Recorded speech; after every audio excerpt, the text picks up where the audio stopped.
Korean panelists. Director Shin is with us, and also Professor Choi Won-gi is also with us.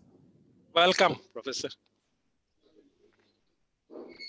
So already we are on live. Just we'll wait for another 30 seconds here.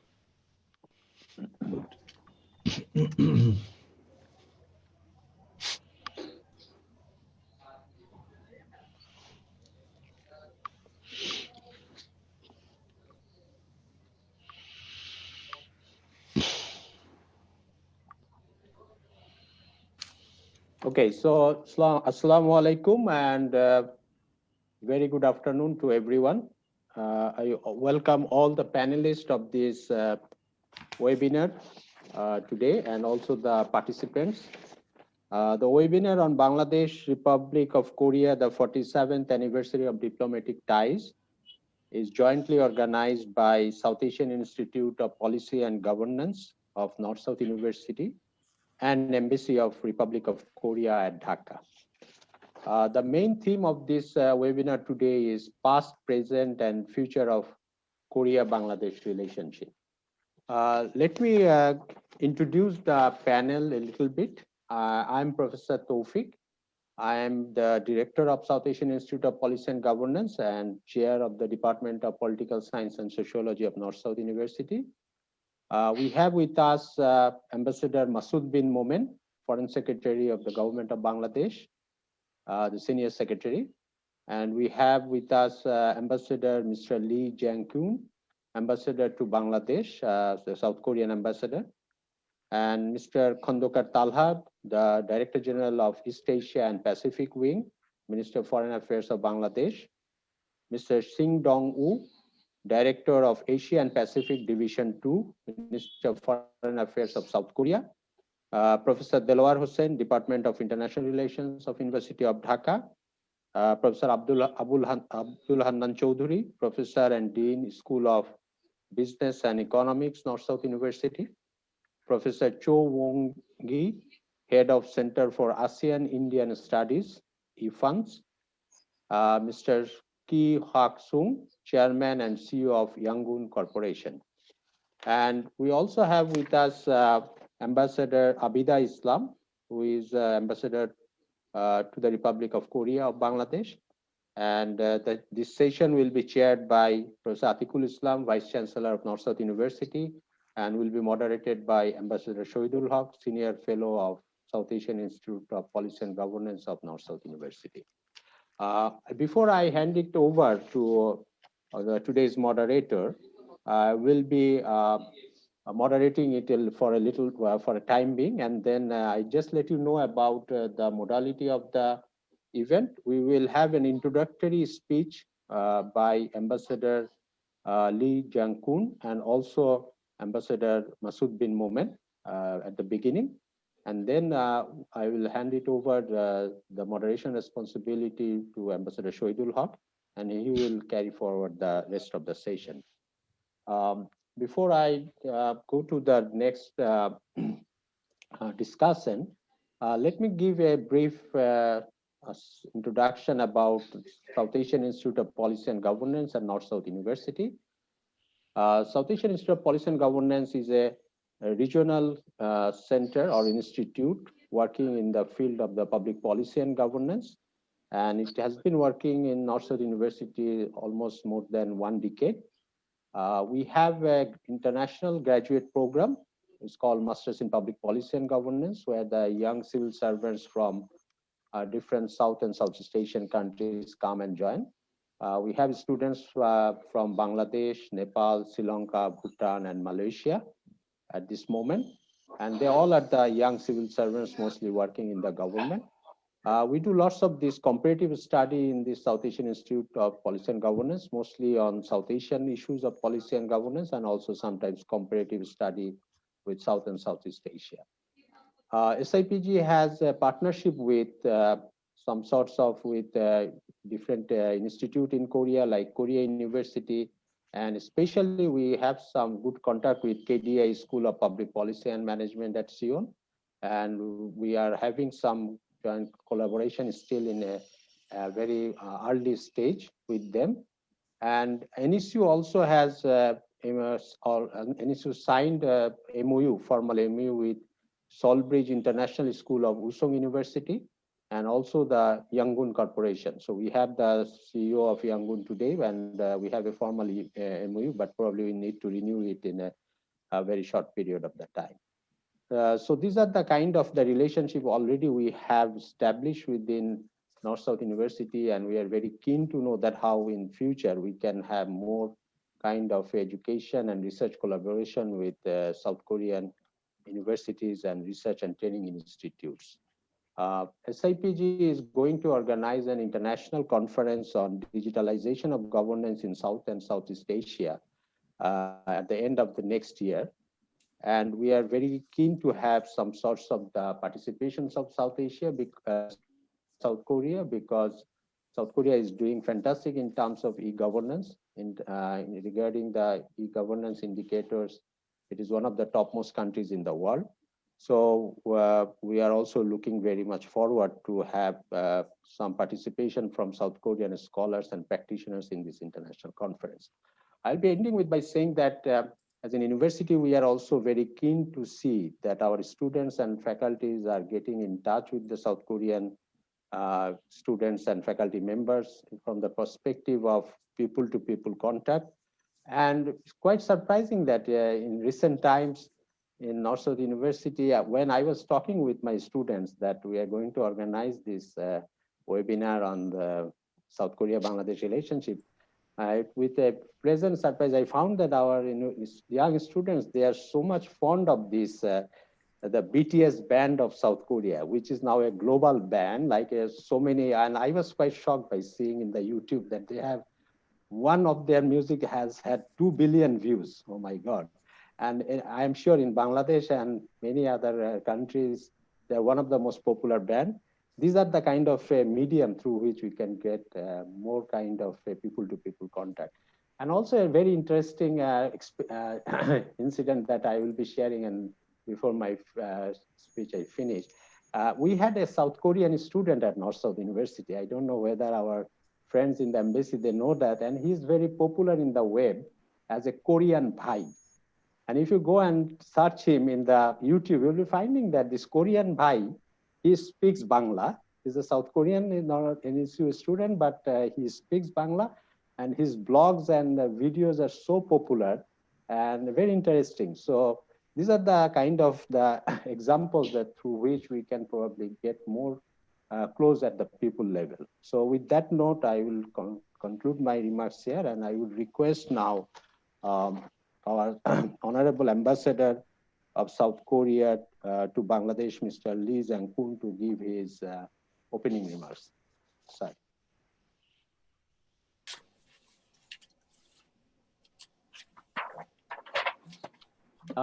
Can you please unmute your microphone? It's been muted. Right. Yeah, it's okay now. Yes, sir. Okay, thank you. Thank you. Good introduction, and also good afternoon, everybody. And let me first express my sincere appreciation to our moderator, former Foreign Secretary, Dr. Shahidul Haque, for organizing this wonderful webinar. And also I thank the NSU, especially the Vice Chancellor Atiqul Islam, and also Professor Tawfiq Haque, our introductory speaker, for co-hosting this event with us. And also I'd like to express my sincere thanks to Foreign Secretary Masood bin Momen for being with us today, despite he is not fully recovered yet, but he was very willing to be a part of today's discussion. And also my thanks go to the panelists and other speakers who have kindly agreed to contribute to today's discussions, especially from Seoul. I thank Director Shin Dong-woo and also Professor Choi Won-gi, and also Her Excellency Ambassador Abida Islam. It's very good to see Excellency here. And also I should not forget my thanks to those who are with us via Zoom or Facebook. As Professor Tawfiq said, the goal of today's webinar is to share our thoughts and ideas for designing future relations between Korea and Bangladesh, especially on the occasion of the 47th anniversary of our diplomatic ties. Actually, while I was searching diplomatic archives for this webinar, I found one very interesting fact about the role of the former UN Secretary General, Mr. Ban Ki-moon, when our two countries established diplomatic relations. Mr. Ban Ki-moon joined the Korean Foreign Ministry in 1970. And when Bangladesh declared independence in 1971, he was a junior desk officer in charge of Bangladesh at the time. Mr. Shin Dong-woo, you have to remember this very interesting historical fact.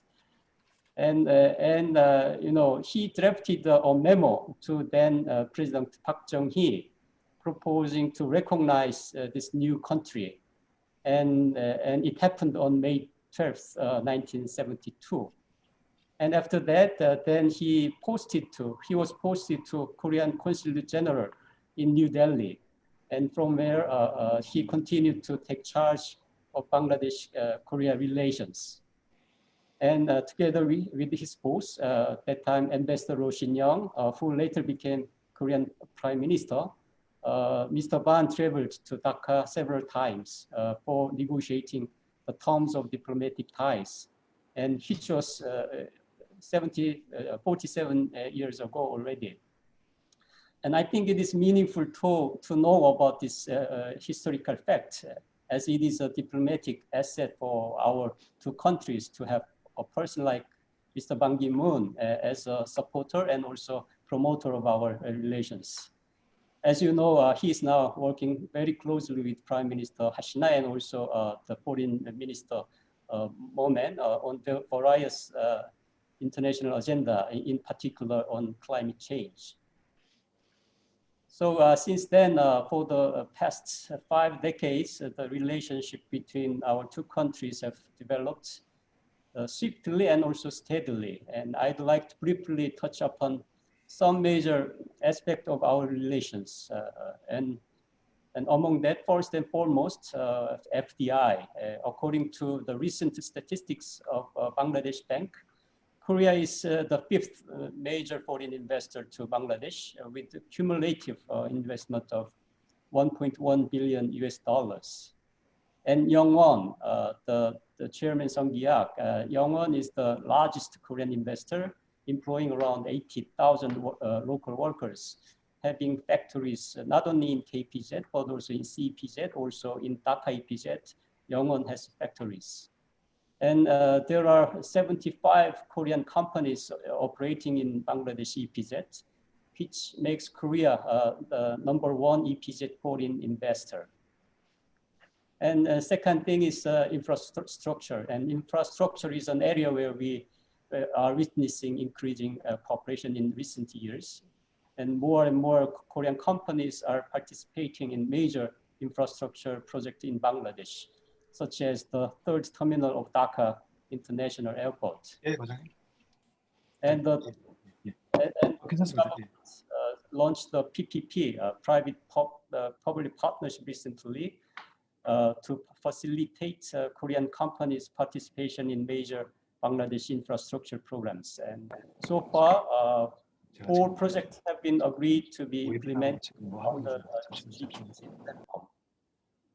And third is expatriate workers. Expatriate workers are another important pillar of our partnership.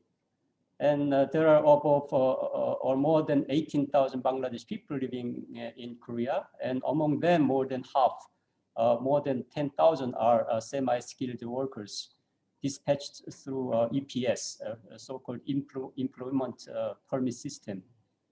And also, again, according to Bangladesh Bank, Korea is ranked 12th in terms of the origin of remittances by Bangladesh expatriate workers abroad. And fourth is ODA. And ODA, Bangladesh is the 3rd largest recipient of Korea's ODA, totaling $791 million US from 1987 to 2019. And Bangladesh is one of the priority partner countries of Korea's ODA. And these are just a few examples on how close the bilateral ties between Korea and Bangladesh. Now, what's important is how Korea and Bangladesh should cultivate the future relations together, which is the very subject of today's webinar. And for me, I would summarize the future directions of our relations with three words: elevation, diversification, and generation.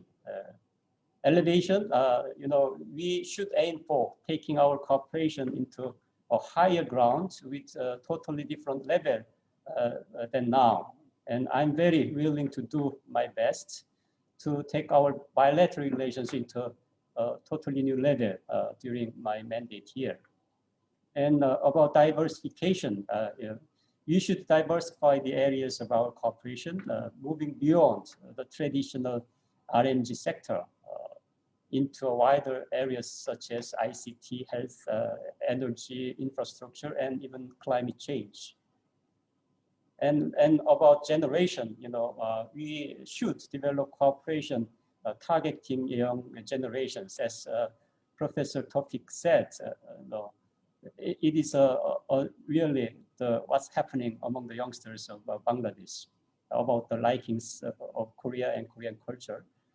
And considering Bangladesh is a young country with more than 50% of its population under the age of 25, there are many talented and capable Bangladeshi young people, and they are the future of Korea-Bangladesh ties.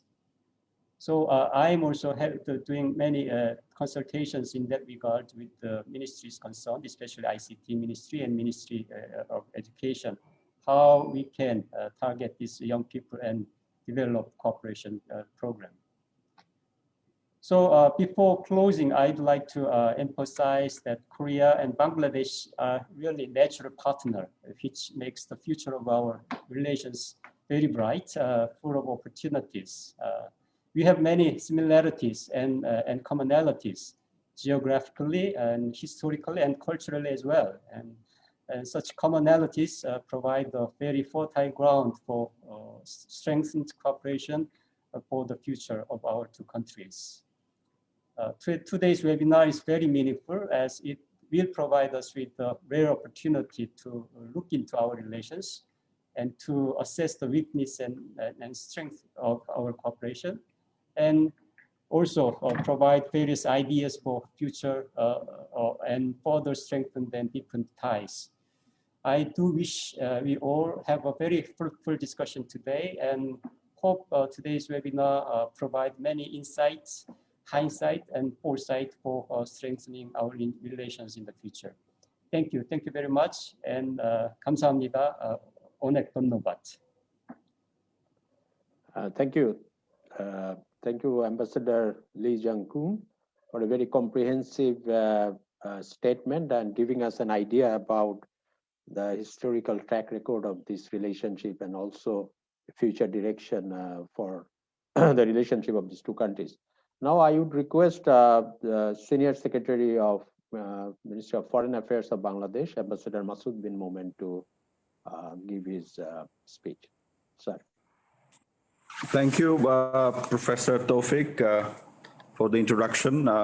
Vice Chancellor of North-South University, Professor Atikul Islam, Ambassador Lee, eminent panelists, especially our friend, Mr. Ki Hak Song, ladies and gentlemen. Good afternoon, and Amion Kasio. I'm delighted to address today's distinguished gathering. In fact, today is my first office after 21 days because of the COVID. At the outset, let me convey my sincere appreciation to the organizers, the Embassy of the Republic of Korea in Dhaka and South Asian Institute on Policy and Governance of the North-South University for this very timely initiative.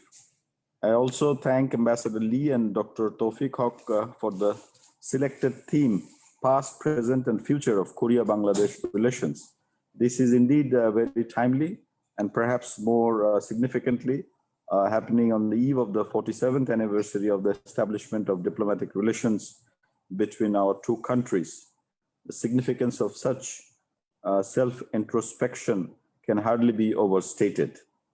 I would be remiss if I don't mention today's main moderator and my predecessor, former Foreign Secretary, Senior Secretary, Mr. Shahidul Haq, Senior Fellow of NSU, who has been instrumental behind this event. Distinguished participants, the relationship between Bangladesh and the Republic of Korea is founded on mutual respect, interests, and common ethos. We share similar elements in our history of struggle for establishing democracy and upholding the dignity of our respective mother languages. We have the same aspirations for peace, development, and a rule-based international system.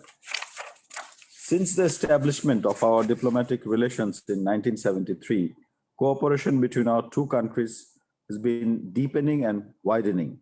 The visit of the Honorable Prime Minister Sheikh Hasina to the Republic of Korea in May 2010 and the visit of the then Prime Minister Lee Nak-yeon to Bangladesh in July 2019 have added impetus to the momentum and paved ways to materialize the immense potential of our excellent relations. While we enjoy the best of relations, there remains vast untapped possibilities to mutually benefit from trade and investment, education, technological collaboration, people-to-people contacts. I would urge today's panelists to address these areas to help identify possible areas of cooperation which could add more substance to our excellent relations. Distinguished panelists and participants, under the dynamic leadership of Prime Minister Sheikh Hasina, as Bangladesh strides towards realizing the dream of Sonar Bangla, a prosperous Bangladesh, as envisioned by the father of the nation, Bangabandhu Sheikh Mujibur Rahman, whose birth centenary we are celebrating right now, Republic of Korea remains an important partner all along this path of socio-economic development and technological advancement. The Republic of Korea has proven to be a trusted development partner of Bangladesh. South Korea is one of the first foreign investors in Bangladesh, and they took a chance when Bangladesh was still being labeled as a bottomless basket. Their private investors were pioneers for the development of our ready-made garment industry, and they were the first to set up an exclusive foreign export processing zone in our country. Both Bangladesh and Republic of Korea are now keen to move beyond textiles and leather and broaden the scope of partnership by exploring new avenues. We welcome their interest in investing in large infrastructural development with the aim to increase trade and investment between the two countries. Korea Overseas Infrastructure and Urban Development Corporation, KIND, representing Korea, is supporting Korean companies to work in partnership with foreign private investors or foreign governments for promoting project planning, information, and bankability. It is impressive to see how KIND and the Public-Private Partnership Authority, PPPA, are working together to select and implement large-scale infrastructures in Bangladesh. Their partnership is crucial to the implementation of a sustainable project that will be mutually beneficial and have a positive impact on the economic growth of Bangladesh. Dear participants, Republic of Korea is one of the significant trade and investment partners of Bangladesh. It is encouraging to see the continued growth of two-way trade. As our economies progress, there remains ample scope to explore and enhance trade and investment in the sectors of information and communication technology, particularly Internet of Things, electronics, power and energy, deep sea fishing, shipbuilding, car assembling, infrastructure development, high-end consumer and biotech products, exploration of minerals, to name a few. I would invite the business people from the Republic of Korea to take advantage of the congenial business climate of Bangladesh's rapidly growing economy. Republic of Korea is increasingly becoming a popular choice of higher education for our students. So it is no coincidence that North-South University is behind the organization of this event. We can only hope that we can build on this to promote more cooperation between the students and academicians and educational institutions between the two countries. Korea has also emerged as one of the most attractive destinations of our skilled and semi-skilled workforce, particularly under the existing employment permit scheme. There remains a huge untapped potential to train and engage our workforce in the fields of agriculture, construction, fisheries, and home care. Bangladesh too is recognized as one of the most competitive destinations for foreign investment. The country offers several investment-friendly policies, including equal treatment for local and foreign investors, legal protection against nationalizations or expropriation, tax and duty exemptions, and guarantees for repatriation of capital dividend. The people of Bangladesh, the government, and the private sector have always been resilient to overcome natural disasters and economic shocks through their ingenuity and sheer hard work. Bangladesh also has a large dynamic youth population, and the government is making significant investments in their education and skill development to reap the benefits of a large demographic dividend. The COVID-19 pandemic poses an unprecedented challenging time for all of us. Nevertheless, the Republic of Korea has managed to contain the disease with remarkable success, at least during the first round. Let me take this opportunity to express our gratitude for the COVID-related assistance provided by the Republic of Korea in these difficult times. In this regard, let me also urge all for a global united response for containing this pandemic, ensuring availability of vaccines on a global scale, and reviving the global economy. We deeply value the material and political support rendered by the Republic of Korea to the cause of over 1 million Rohingyas of the Rakhine state of Myanmar, who has taken temporary shelter in Bangladesh. Together, we shall have to ensure that these persecuted and forcefully displaced Myanmar nationals can return to their ancestral homes in safety and security and in a sustainable manner. We know Koreans also have strategic economic interests in Myanmar, and therefore it is imperative that we all can ensure stability in the region. Any long-term or protracted refugee situation can create security and stability threats. Therefore, we would like to see Korea play a more proactive role in the repatriation of the Rohingyas, along with other like-minded countries. In regional context, as signatories of Nuclear Non-Proliferation Treaty and Comprehensive Test Ban Treaty, Bangladesh has always been supportive to the cause of a peaceful, nuclear-free Korean Peninsula. In the international arena, we are working closely for global peace and security, safe migration, human and drug trafficking, rule-based international trading system, disarmament, and nuclear non-proliferation and climate change. While we are celebrating the 47th anniversary of the establishment of our diplomatic relations in 2020, I am confident that with our shared values and commitment to promoting peace and development, we shall ensure prosperity for our peoples. A new era of our partnership has begun, and let the new era bring us closer, connect us deeper, and help us build a sustainable partnership between Bangladesh and Korea. The new ambassador of Korea, Mr. Lee, will play a significant role in this regard, we hope. Long live Bangladesh, Republic of Korea friendship. Thank you, and kamsahamnida. Thank you very much, Senior Secretary Ambassador Masud bin Momen, for a very visionary kind of a statement and setting the tone for the whole discussion for today's webinar.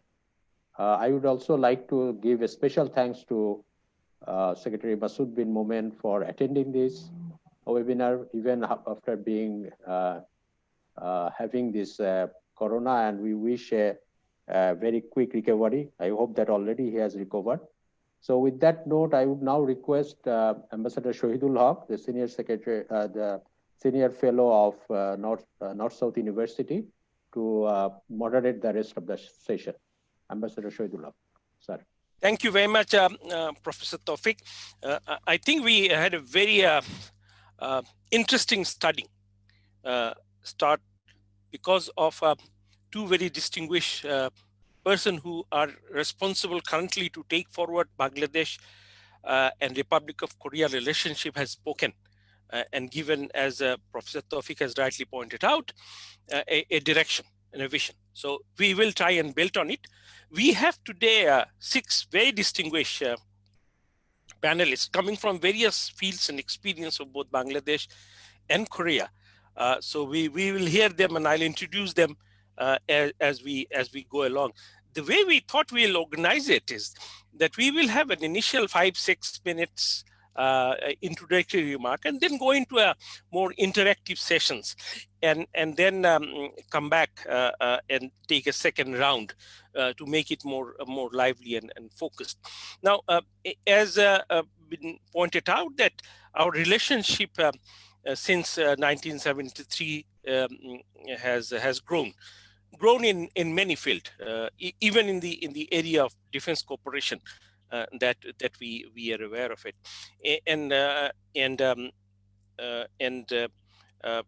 this was, I think, one of the first Southeast Asian countries who came forth, as the Foreign Secretary has rightly pointed out, and had a faith on the future of Bangladesh. That's very important in those days. There were not too many countries who were willing to invest in Bangladesh their own money. So thank you for that. And I know the whole RMG sector actually that we see now has took off because of Korea's help. And we have a very legendary figure with us, whom I'll introduce properly later, and we'll hear him as well.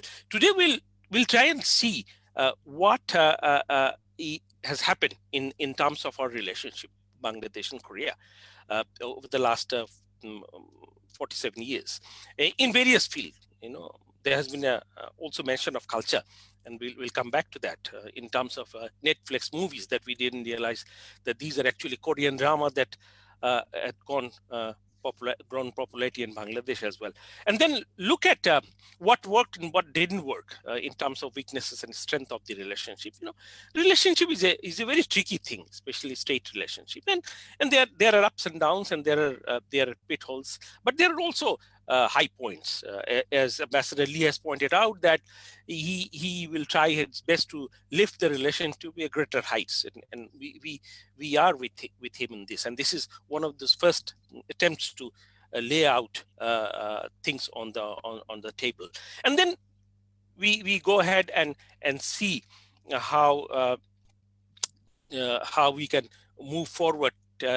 Look at out of the box. So we have these 3 particular focus, and I will try and also share some of the statistics that I have with me in terms of FDA, trade, and it's quite a spread. I'm sure some of the colleagues will bring that out before Ambassador Abida wraps up and our Vice Chancellor makes his concluding remark.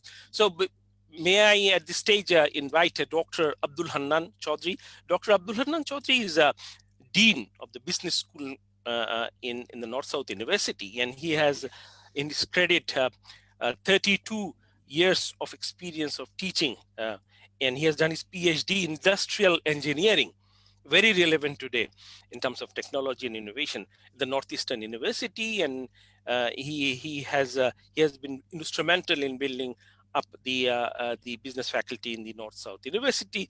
Sir, we would like to hear from you, sort of setting the scene as you have done in the past, in terms of Bangladesh's in general economy, investment climate, some of the markers, so that others can then relate it to the bigger and specific picture of Bangladesh, Korea. So you have the floor, sir.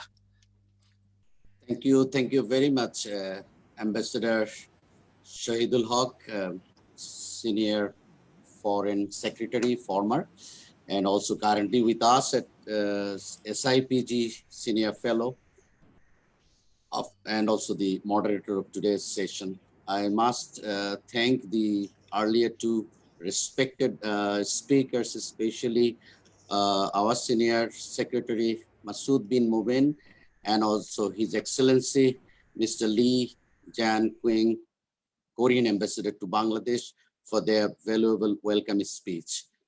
With us today, our Honorable, Professor Atikul Islam, the Vice Chancellor of North-South University, and esteemed panelists whom I must acknowledge. Even yesterday I had a chat with email with Ki Hak Song, Chairman of CEO of Young One Corporations. I mailed him for our collaboration purpose. Professor Choi Ongi, Head of Center for Asian Indian Studies, and Professor Delwar Hussain of Dhaka University, Mr. Shin Dong Woo, Director of Asia and Pacific, Ministry of Foreign Affairs, and Ms. Abida Islam, Ambassador of Bangladesh to Korea, Mr. Khanduka Talha, DG of East Asia and Pacific Wing of Ministry of Foreign Affairs. Once again, thank you, Dr. Tawfiq, for inviting me, also having me in this session when we're going to talk about Bangladesh, Republic of Korea, on the occasion of their 47th anniversary of diplomatic ties. I think the earlier speakers, they have categorically mentioned, Bangladesh and Korea both have similar kind of history of our people and their sacrifices, the bloodsheds and colonial rule, and finally been overcoming the oppression, and eventually, both countries have been working as an independent entity, and Korea is far more ahead than us, but we are no less now. We are also progressing. The diplomatic ties between Bangladesh and Korea have begun in 1973, and gradually we have seen this relationship between Korea and Bangladesh have strengthened our relationship, our cooperation in diverse areas, from trade to investment, from economy to even development, and also societal transformation to even cultural exchanges. These two countries have made remarkable progress in economy and also in terms of our democratic principles and overall development. And the relationship have become now, I would say, after these 47 years, multifaceted through our shared and common values and rituals and norms and also ideals. Korea have become, I would say, in my view, a proven partner for Bangladesh, a true friend who truly collaborates, with us for a long period of time, and also implemented numerous projects, development projects in our country. And as you all know, that, well, we know the status of actually economic indicators of our country, which are showing, all sort of sign of growth, and we are going to obviously prosper in the upcoming, future, upcoming years. You see, Bangladesh's GDP has grown more than 7% consistently over last, several years. And as most of you know that, well, RMG has become the backbone of our economy, and that accounted for more than 80% of our total export. And in RMG, Bangladesh has achieved the second highest export growth globally. I must thank the CEO of,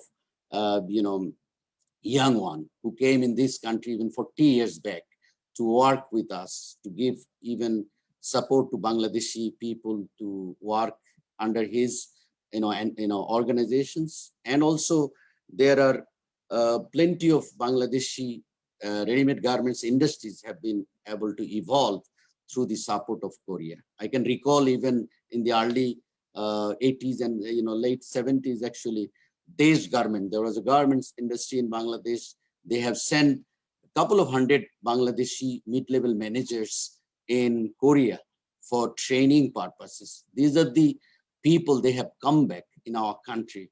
And from this 200 or more people, we all see that, well, all these people are very successful in terms of, establishing high tech, tech garments, ready-made garments industries. They have contributed enormously in our economy, in my view.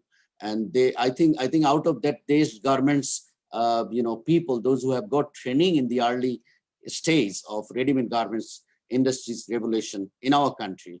All of them have become very successful, employer, and millions of Bangladeshi people are employed under their industries, and so we have seen actually a steady, growth in RMG sector, and we have also seen the remittance, flow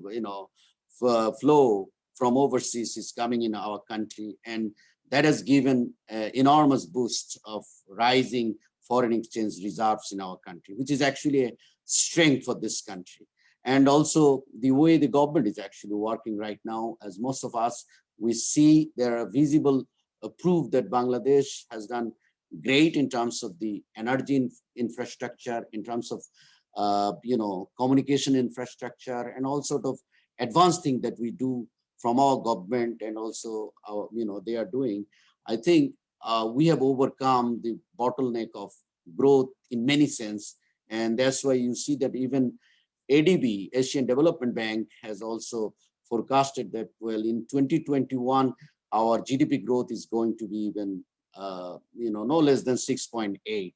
So Bangladesh has been able to position, its, country to graduate even from LDC status by 2024, and eventually is hoping for actually enter into the developed world by 2041. And I'm sure that, well, we're going to see that things even in 2040, by 2040.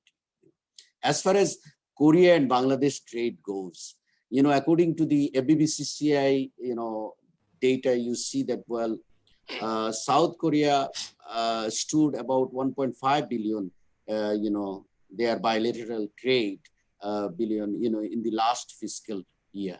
So Korea seems like the forerunner to invest in Bangladesh by providing foreign direct investment. Korean foreign direct investment in our country continues to increase moderately. And you see that even the support that Korea has given during this pandemic, which our foreign secretary has already mentioned, Korea remains very committed in terms of strengthening our relationship and our ties with with them. They have given huge support during this pandemic in terms of test kits, masks, PPEs, all those things. Even some test booth they have given us, as far as I know. So, the Korean, cumulative investment, as already the Ambassador Lee has mentioned, that, well, it was $1.1 billion up to now. And I can also tell that, well, around 200 companies from Korean companies are actually working here in Bangladesh. And almost 50% of them are actually investing in the EPZ, the Export Promotion Zone, actually. So you see that, well, Korea becomes the top foreign investors in our country, which we acknowledge that things, the partnership and the support from Korea. The Korea is the first country to set up a dedicated export promotion zone, which we call, KEPZ. So you see that Korea is heavily engaged in our development projects, no matter its infrastructure, communication, energy, ICT, healthcare. And more than 20,000 people are actually staying in Korea in different levels. 1,300 students are actually pursuing degrees, mostly in science and engineering and technology. These people are coming back and helping our country in many different ways. So if I would like to say that, well, what we are going to expect from Korea in the upcoming years, if I would like to just briefly say, I'm going to give it to other speakers to talk about, which is Korea can surely see Bangladesh as a place for investment. And we want more knowledge transfer, more technology transfer, more partnering with mega projects, and also giving sort of skill to our people so that we can see mobility of skilled labor or skilled worker is going to happen. And from the academic part, I would also say that, well, we do have plenty of opportunities to do exchange of education, which I did even last week. We have submitted a project to Korean Ministry of Education through the Chunbuk University, Korea. We have submitted a project to collaborate with North-South University. So I'm happy to say that, well, in the earlier, speakers, they have mentioned Solby's business school in Korea was our partner through H.T. Imam, the advisor to the Prime Minister. He and I myself established that relationship with academic institution in Korea. And this time I'm hoping that we're going to have even few more Korean institutions to partner with us. So with this, at this stage, I'm actually ending. Let me hear from the other esteemed panelists. Thank you very much. Thank you, Professor Hannan, for the opening remarks, and certainly we'll come back to you. As mentioned by Professor Hannan, now I will request Mr. Kee Hak-soo, Chairman and Chief Executive Officer of Yangwon Corporation, to speak. But before I give him the floor, sir, let me share with you some pointers. In terms of GDP, the Republic of Korea is 12th globally and 4th in Asia, and Bangladesh is 39th in the global list. And the HSBC report that came out last month suggests that Bangladesh, the way it's growing, if it continues to do so, it will be 23rd in 2030. So here you have two economies who can complement, can grow together. And our Foreign Secretary and Ambassador Lee has pointed out the avenues. But we see Chairman Kee Hak-soo, that's how we are known in Bangladesh, as someone who pioneered investment in Bangladesh, especially in the RMG sector, as Professor Manan has rightly pointed out. So we'd like to hear from you how you see Bangladesh after staying for so long, for 2 years. It's quite long in terms of staying in a particular country. But also, what next? Where do you see we should go from RMG sector in terms of collaboration? Over to you, sir. Yes, thank you. For giving me the floor. I'm extremely honored to participate in this venue. Thank you very much for this occasion. And then I just wanted to say a few words about the Yangwon Corporation. Yes, I have tallied our investment into the country is approaching quickly $500 million already, which is already earned money reinvested. So this is not reflected in the statistics of Korean government or all these things. So this is we have a much bigger operation. Then we are doing a lot of textiles. We do produce lots of textiles, especially synthetics, to supply to the Bangladesh garment industries to be able to deliver quicker, lead time, which is very, very important. Then, also, I fondly remember the time I started that we were the first investor going away from Korea. Actually, one of three, but the other two is not existing anymore. So I can claim that we are the first one going out of Korea, still existing. And we were fortunately became the first FDI investor in Bangladesh. And also fondly remember that we were the first large-scale woman employer of women. When I went there, a few factories, I saw lots of haggard-looking men was peddling those this mechanical machine which has no motors there. That is what I went to Bangladesh. And also, Ambassador Lee has reminded me that how Secretary General Ban Ki-moon has started our relationship.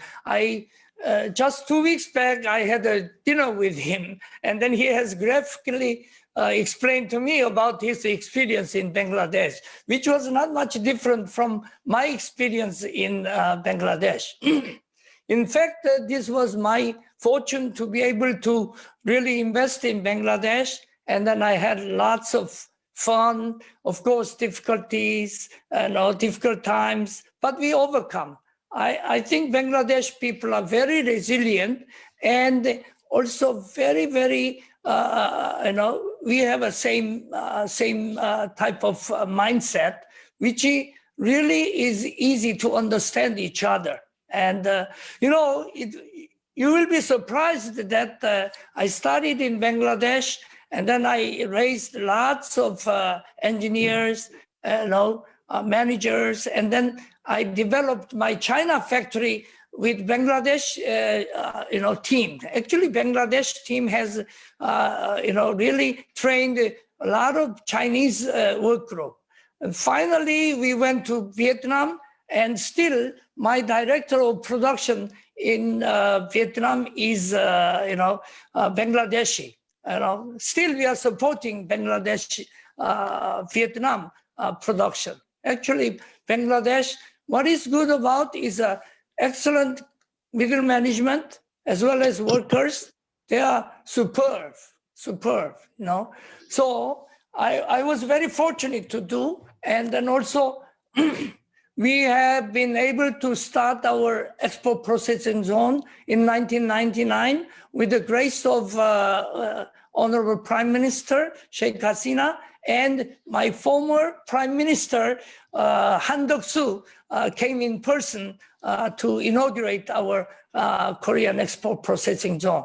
This Korean export processing zone is one of its kind in the world, actually. There are few zones or industrial complexes which is as nice as our KEPZ in Chittagong, actually. Then what is our challenge here? Actually, in Bangladesh, we lack a lot of infrastructure for our garment industry, especially product which we need to really supply is this textiles and fibers, especially synthetics, to really make a synthetic product as well as combining with the mixing with the cotton. That this is the world market in the textiles. As a just immediate past president of ITMF, International Textile Manufacturing Federation, that I must say that Bangladesh needs to develop its infrastructure as well as a supply chain of backward linkage industries, which KEPZ is really striving to really make it work for Bangladesh. So I must say that Bangladesh is really going forward very similarly as Korea developed. Korea developed with the textiles, garments, textiles, and then other industries. So this is a very, very imperative that we develop. We support Bangladesh for textile supply chain so that whatever textile garment export business, which you have really achieved global prominence, should be maintained and further developed with more, more foreign exchange to earn by producing your local raw materials in the country there. Especially, you will be surprised, we have started and we are completing first batch of 40 megawatt solar roof, power plant. We are we have just started developing this one, and this is magnificent. And especially Chittagong area, we have such a good, wonderful sun shines. So we are really, we will be within like 4 years' time, we will not be requiring much of energy outside. So this is what Bangladesh can achieve with Korea. Actually, every Bangladesh companies, like a late Dhaka Mayor Anisul Haq, I have known him for many, many years, and he was also educated in Korea, in Busan, Daewoo factories there. So those things, what we are doing together with Bangladesh, Korea, we can achieve a global excellence. That I am very happy that we are graduating from, Bangladesh is graduating from, this LDC level, and then we are going toward. That was my real goal. But on the other hand, we have to prepare that, apparel industries is not negatively impacted by, affected by the duties we are subject to. So we need a lot of FTAs and PTA arrangement. And I'm especially happy that you have started PTA with Bhutan. Then Korea has lots of experience in developing this, FTA arrangements. Korea is the most accessible economy to the world because of our ministries working very hard, which actually Bangladesh should really adopt it. And then we jointly go to the world market to do better job here. So we are to achieve the global excellence in the industries we are in. And then in the industries, we are going to invest in future together with the Korean, Korean companies, which has already achieved the world best, kind of it. I'm sure that we can do a lot more. And then we should also be preparing 50 years of our businesses, diplomatic ties together with Bangladesh. So I will be preparing it, and then I'm very happy to tell you that I will make a lot of effort to do that, and we are achieving better level of cooperation between two countries by that time. And I want to thank you again for the time given to me to say this, to tell the distinguished panelists here and the participants here. Thank you very much. And then I must thank the Miss Abida Islam for her excellent work in Korean community here in Seoul. She is a very popular person in Korea. Thank you very much. Thank you. Thank you very much, sir, for your kind words. I can see that often you were mixing up Bangladesh with we. So that's what happens when you stay in a country for 40 years. We often do not distinguish between Bangladesh and the individual. And I can see that we are very proud of that. We also see that you are moving quite fast on the solar energy, which is the energy of future. So I'm sure that you will set another example in there, and we take from you. The time has come. We have both the ambassadors here on the platform to possibly start negotiating an FTA, possibly at an appropriate time. We can also do an FTA between us and Republic of Korea. So thank you very much, and certainly we'll come back to you, and I'm sure there will be a number of questions addressed to you, sir. And thank you for being us for so long. At this stage, may I request Dr. Professor Wang Gee. Mr. Wang Gee is professor at the Department of International Economy and the Trade Studies and the head of the Center for ASEAN-India Studies at the Korea National Diplomatic Academy. He has done PhD from Washington in Seattle and has a long experience and a lot of publications. Sir, we would like to hear from you how Korean Southern policy or the new Southern policy is fanning out, and how, in that sense, you look at Bangladesh and possibly what Bangladesh needs to do to link more, not only in terms of business but also politically.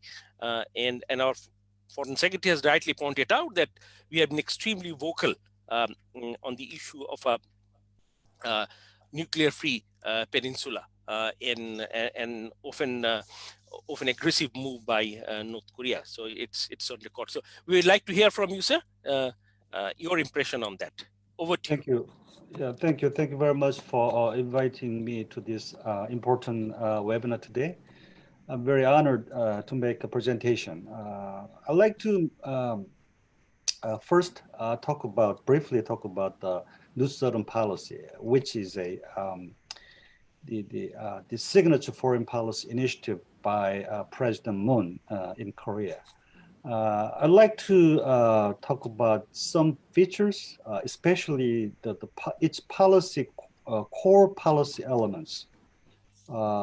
In particular, I will talk about three core policy elements of New Southern Policy, and then some implications for strengthening and expanding the Korea-Bangladesh bilateral relations.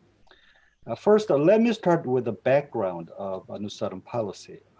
I'd like to start by pointing out that if you look back on the modern diplomatic history of Korea, I think you have a structural bias or imbalance in Korea's conventional diplomatic orientations, which is giving priority only to the big four major countries: United States, China, Japan, and Russia, which have all of which these countries have a dominant influence on the Korean Peninsula, which is quite understandable. However, over the years, countries like ASEAN and India have become more and more important to Korea, especially in economic and diplomatic aspects. But they have largely remained secondary in Korean foreign policies. So we have a kind of a structural imbalance or gap between our external economic and diplomatic realities and our diplomatic priorities and approaches. So with the introduction of New Southern Policy, I think we want to change this imbalance in Korea's diplomatic orientation. So with New Southern Policy, I think we intend to diversify our diplomatic and economic relations beyond the big four major countries. So I think diversification is the key word here, and diversification is the primary motivation behind New Southern Policy. Now, it has been already 3 years since President Moon initiated New Southern Policy.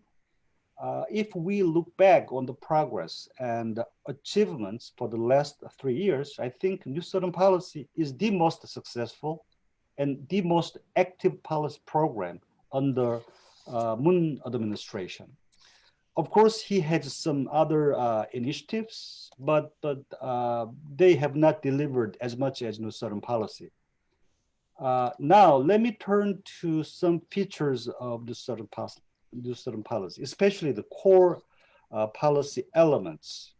I think we have three core policy elements in New Southern Policy. The first one is economic diversification.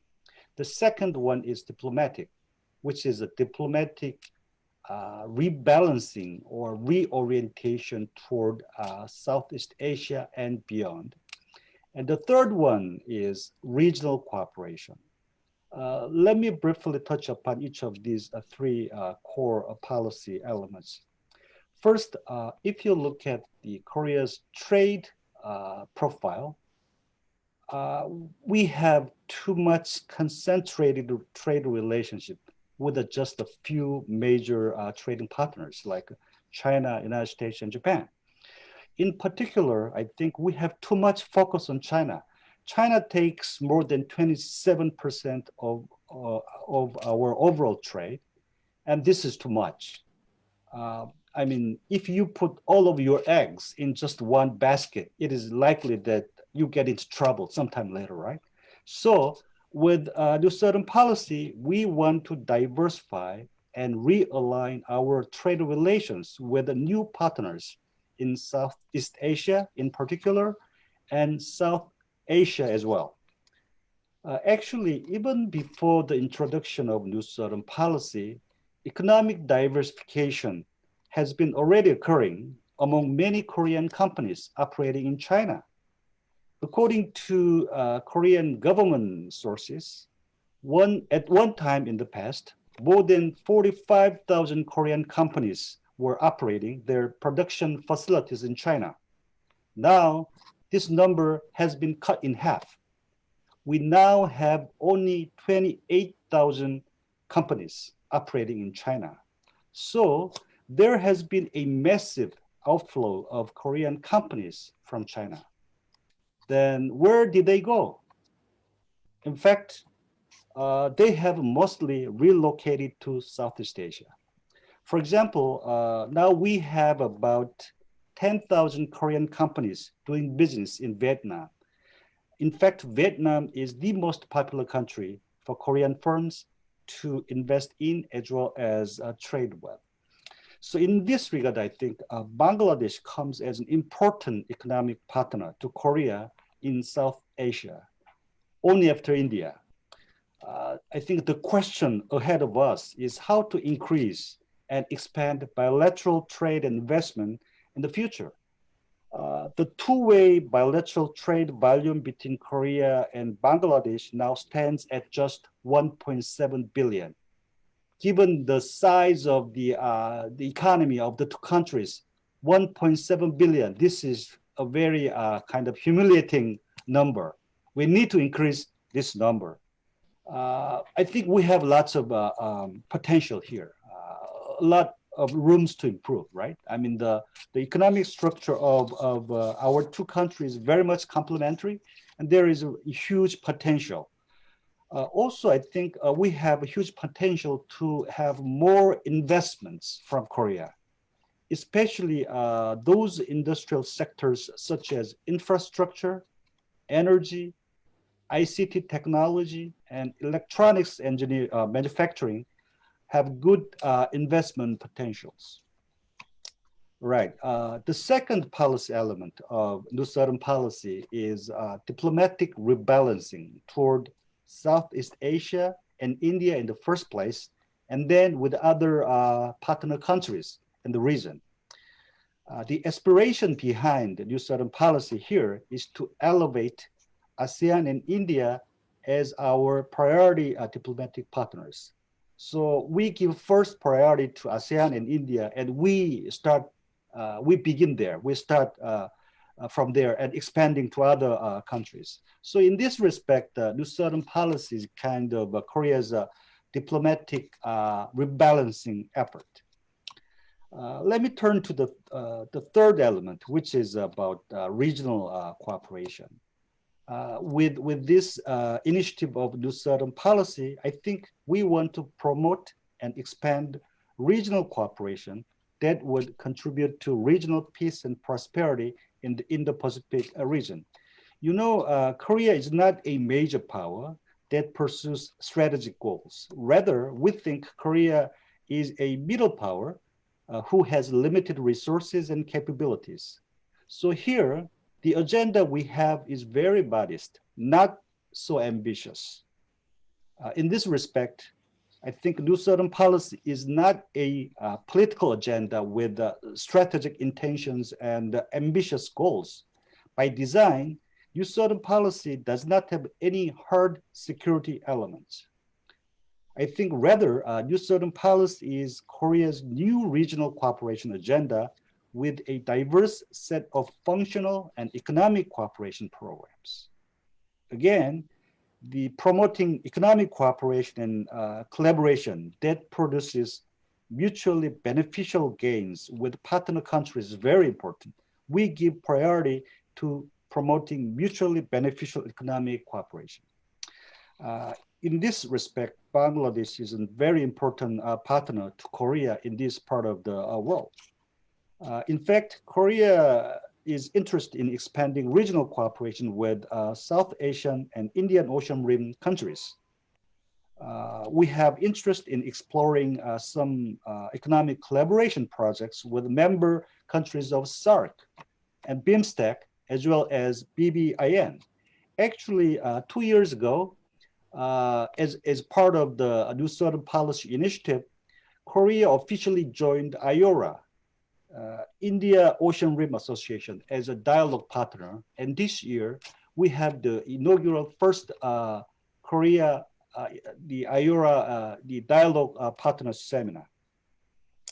So with this New Southern Policy Initiative, we want to expand the horizon of our cooperation network toward countries in South Asia as well as Indian Ocean region. Again, Bangladesh is an excellent partner in this respect for our effort to implement and expand the horizon of New Southern Policy. In fact, Bangladesh is one of our priority ODA partners. So we have lots of developmental cooperation projects going on. Again, the task ahead of us is this. I think we need to make more efforts to further expand the bilateral economic engagement and cooperation between our two nations. I will stop here. Thank you. Thank you very much.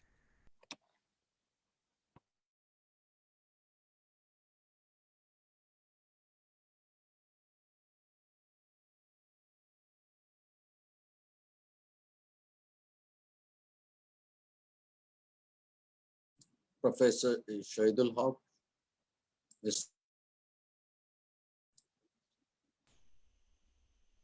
Mr. Shahidul Haq.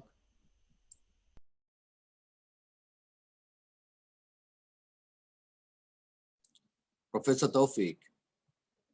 Professor Tawfiq. Sorry, I think I got disconnected for a minute. Can all of you hear me? Okay, Yes. good. So thank you very much, Professor Wangi, for very eloquently sharing with us the core elements of the New Southern Policy of Korea. And I also see that the emphasis on building relationship with IORA and BIMSTEC.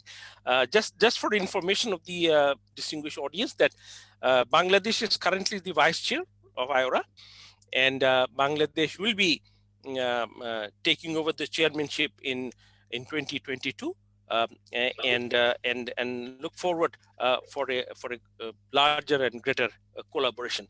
At this stage, we have with us Professor Delwar Hussain. Are you with us, sir? Yeah. Sure. Okay, good. Professor Delwar, I know that you also run as a director of a center for the East Asian studies. So can you sort of orient us with Bangladesh Korea relationship in the context of Asian evolving geopolitics, if not Indo-Pacific strategy? Over to you, sir. Yeah, thank you, sir. And very good afternoon to the distinguished speakers, guests, and participants. I really feel honored to be invited to this very important webinar. As we call it webinar, as this is very, very important, and particularly as I have heard, and all the participants have also listened to the deliberations. I mean, that have actually clearly established the importance of Bangladesh and the Republic of Korea relations, which is so important and for the both countries. And I'm really glad to hear, and also to enhance my knowledge also. I mean, so far this is a wonderful discussion is taking place.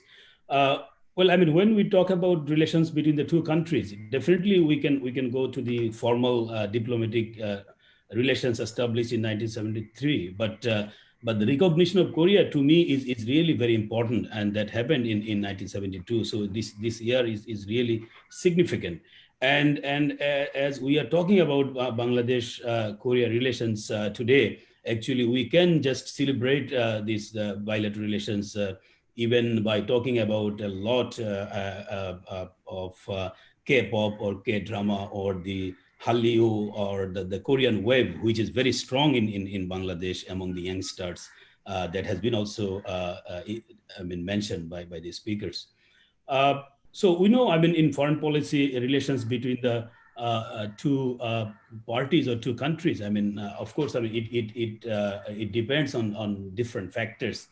And Bangladesh and Korea have actually overcome all the challenges or the issues that have been coming from different backgrounds and finally settled in a very strong relations. And that has reflected very strongly when our Prime Minister Sheikh Hasina visited Korea, and our Excellency, our Foreign Secretary, Ambassador Moomen, also referred to that visit. And during this visit, both Korea and Bangladesh, they agreed. I am quite curious to actually share with you, and definitely you know that the kind of vision, the kind of hope they actually set, and that I think is the foundation of Bangladesh-Korea relations of today, and to elevate it to create a new paradigm of Bangladesh-Korea relations, and I think this is a very good kind of foundation. And where it was mentioned, the consolidation and enhancement of Korea-Bangladesh friendship and cooperation served the fundamental interest of both countries, met the common aspirations of the two peoples, and are conducive to peace and development in the Asian region and the world at large. So, so this is quite a fascinating kind of understanding of bilateral relations between the two very, very friendly countries. And to see the world from Asian perspective, this is very important. And also to see the relations not just within a very specific confines of trade and investment. It is trade and investment plus. So it has cultural component. It has very strong political and strategic component that I think is very, very important. So we have a foundation from this joint press conference that was announced in Seoul in just a decade before. And as an academic, I mean, when we try to explain the relations between the two friendly nations, I mean, of course, I mean, we can bring about a number of components. I mean, we can talk about the structure that Ambassador Hawk is mentioning, that we can see the changes in the structure. So structure in foreign policy is very important. And then we know about the agency, and we can also see our relations by the use of norms that actually has been very instrumental for Bangladesh-Korea relations. And of course, we have different dimensions of relations that have been already mentioned by different speakers. I mean, how and in what ways our interests have been articulated over the years, over the last 47, 48 years. So in terms of structure, I mean, this is very important because we are facing both regional and global scenarios where a new kind of issues are there. And if I just want to elaborate, if we just elaborate this, we may find that we are actually in a crossroad in the sense that particularly from geopolitical point of view. I mean, if we see the situations in East Asia or the situations in South Asia, or even the entire Asia, of course, I mean, the issue of the decline of the US hegemony or US role is a fact. I mean, it is not just fact for the last 4 years or 5 years. It has been in the talk over the last, say, 2 decades or more. And also the relations between China and USA are really important, and then we can see the kind of rivalry between the two countries or hostility, and also we can see the relations between India and China have changed a lot. So we could see the strategic shifts in East Asia and also in South Asia. And we are looking at a new geopolitical environment, and these are becoming more and more important when we read about and we think about this the issues of BRI, Belt and Road Initiative of China, and in Indo-Pacific Strategy or Quad, and even recently the creation of RCEP, Regional Comprehensive Economic Partnership. So new polarizations and new kind of competitions are there. But on the other hand, when we appreciate these new realities from the Bay of Bengal to the South China Sea or the Korean Peninsula, so we can see we cannot get rid of the compulsions created by the process of globalization. We cannot get rid of the process of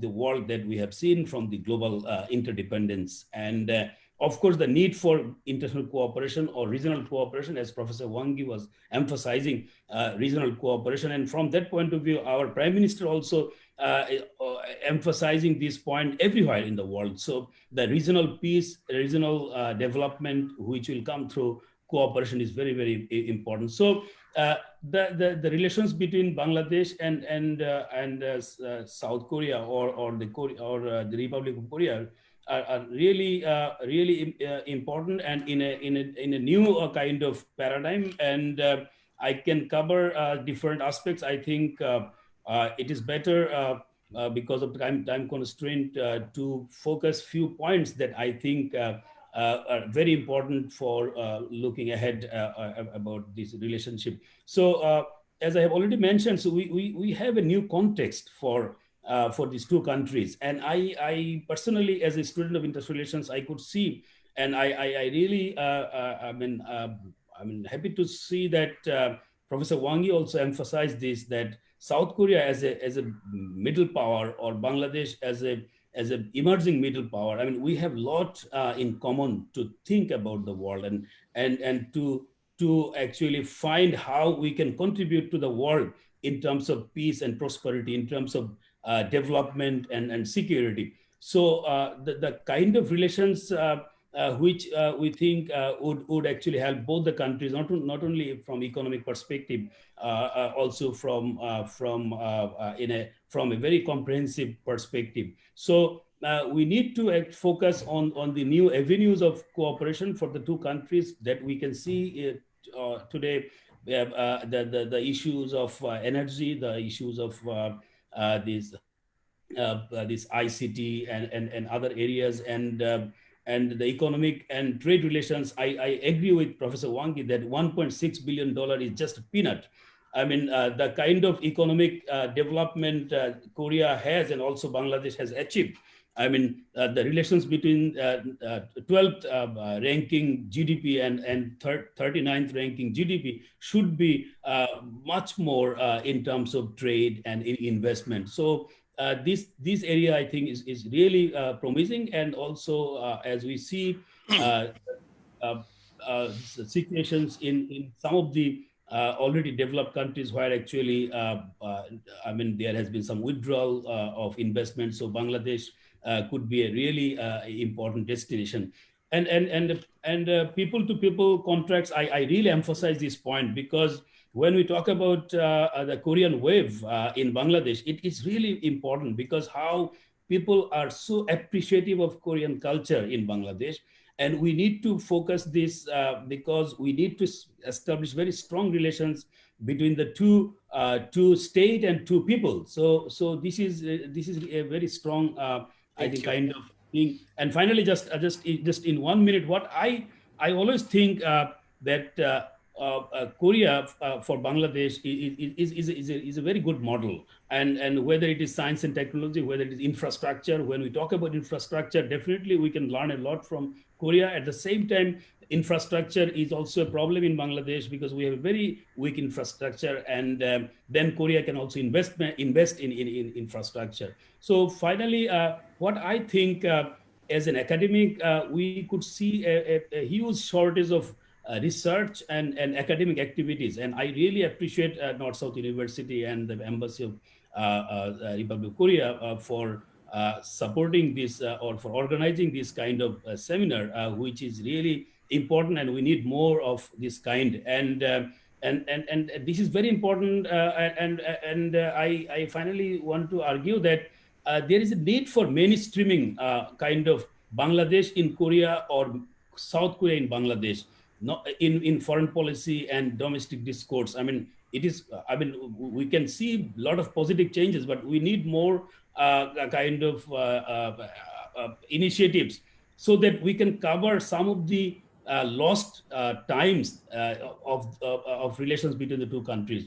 So I'm really again, I'm thankful to the organizers for inviting me, and this is really an excellent program, and I have been already benefited a lot. Thank you very much. Thank you very much, Professor Delwar, for orienting us with the evolving geopolitics and the relationship. At this stage, may I call upon Mr. Shin Dong-woo, Director of Asian Pacific Division, Ministry of Foreign Affairs of Korea. Are you with us, sir? Yes, do you hear me? Good, good. So, I will ask a very simple question, which is, how do you see Bangladesh from the Korean Foreign Office? And I had the opportunity to leading a delegation for a consultation. I saw the warmth, I saw the eagerness to take the relation forward. That's about 3 years back. So how are things now? How do you see Bangladesh in the context of the new policy? I'll stop here and give the floor to you, sir. You're asking me, right? Okay. Yes. To that question, my answer is quite simple. My government unreservedly sees Bangladesh as one of our key partners in the region. And I've been often asked why then Bangladesh was not included originally in the New Southern Policy. And we've answered that New Southern Policy is just the name of one of our many policies for its target countries. And there are many other very important countries to us without a particular name for the countries.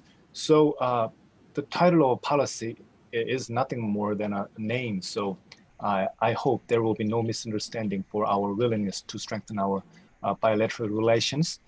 And so my answer is quite simple and clear. We will stand unreservedly behind strengthening relations with Bangladesh.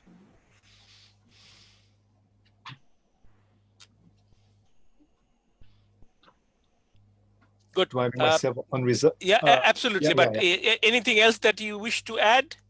Oh, of course. Yeah. Mr. Wu?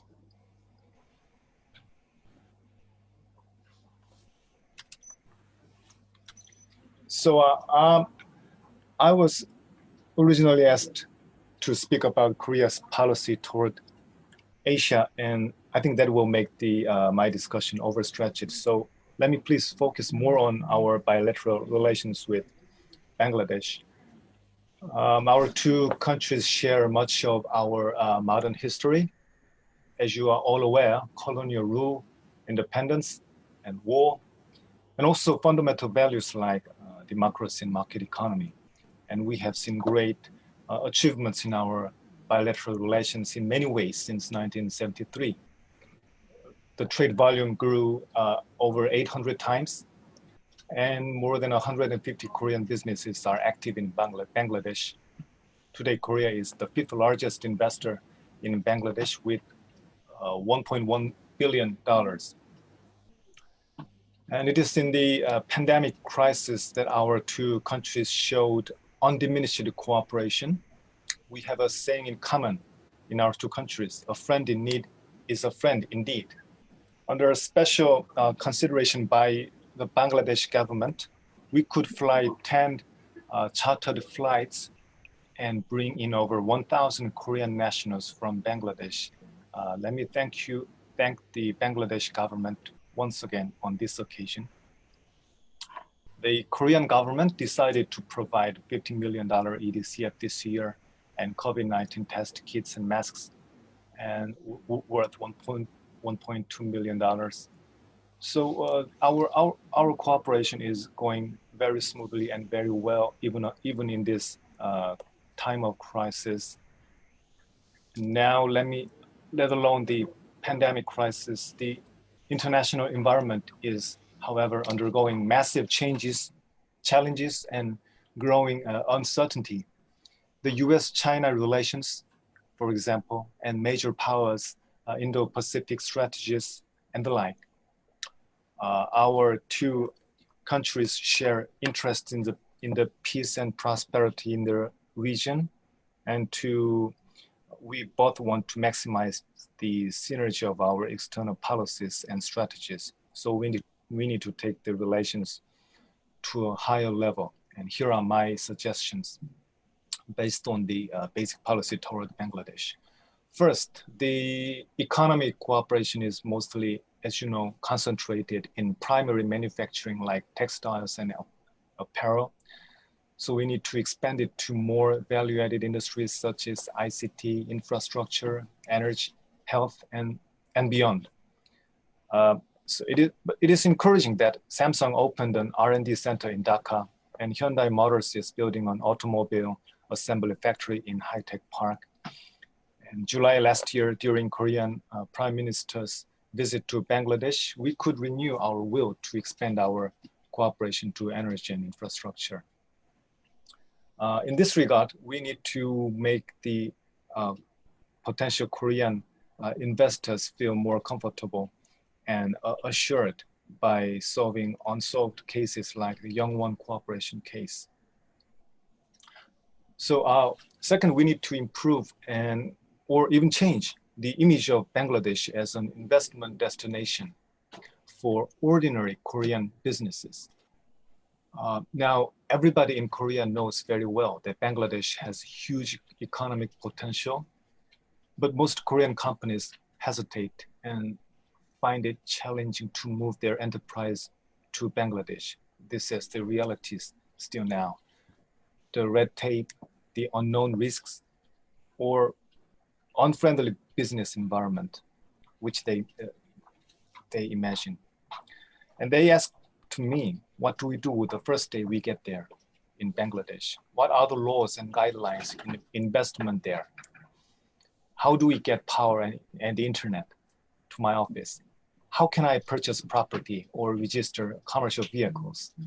So it's the most important thing to reassure them that Bangladesh has an advantageous business environment. So in this regard, as I said, let me once again emphasize that we need to make the potential investors feel comfortable by solving unsolved cases.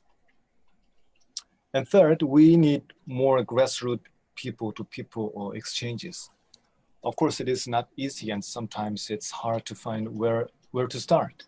And I suggest we start off with little things like cultural events, food, movies, TV dramas, and music. Of course, these efforts will take a long time, and I appreciate what the embassies in both countries have done so far.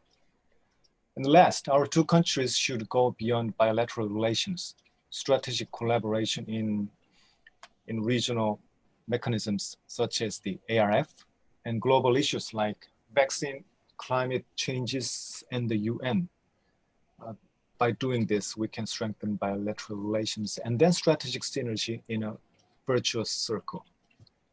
That's it, and thank you for listening. Thank you very much, Mr. Wu, for being very frank. I think that's how relationships are built. You have rightly pointed out issues that need to be addressed. And also, we know that in terms of doing business, Bangladesh still needs to do a lot of work. In fact, some of these are also being discussed in Bangladesh. Hopefully, gradually these will be addressed. But I see your points, and thank you very much for that. Can I now call upon Director General Khondoka Talha as to how you see the Korean-Bangladesh relationship from the Foreign Office of Bangladesh? Over to you, Talha. Thank you, sir. Mr. Chairman, distinguished speakers and panelists, Shubha Purano, Annamazeo.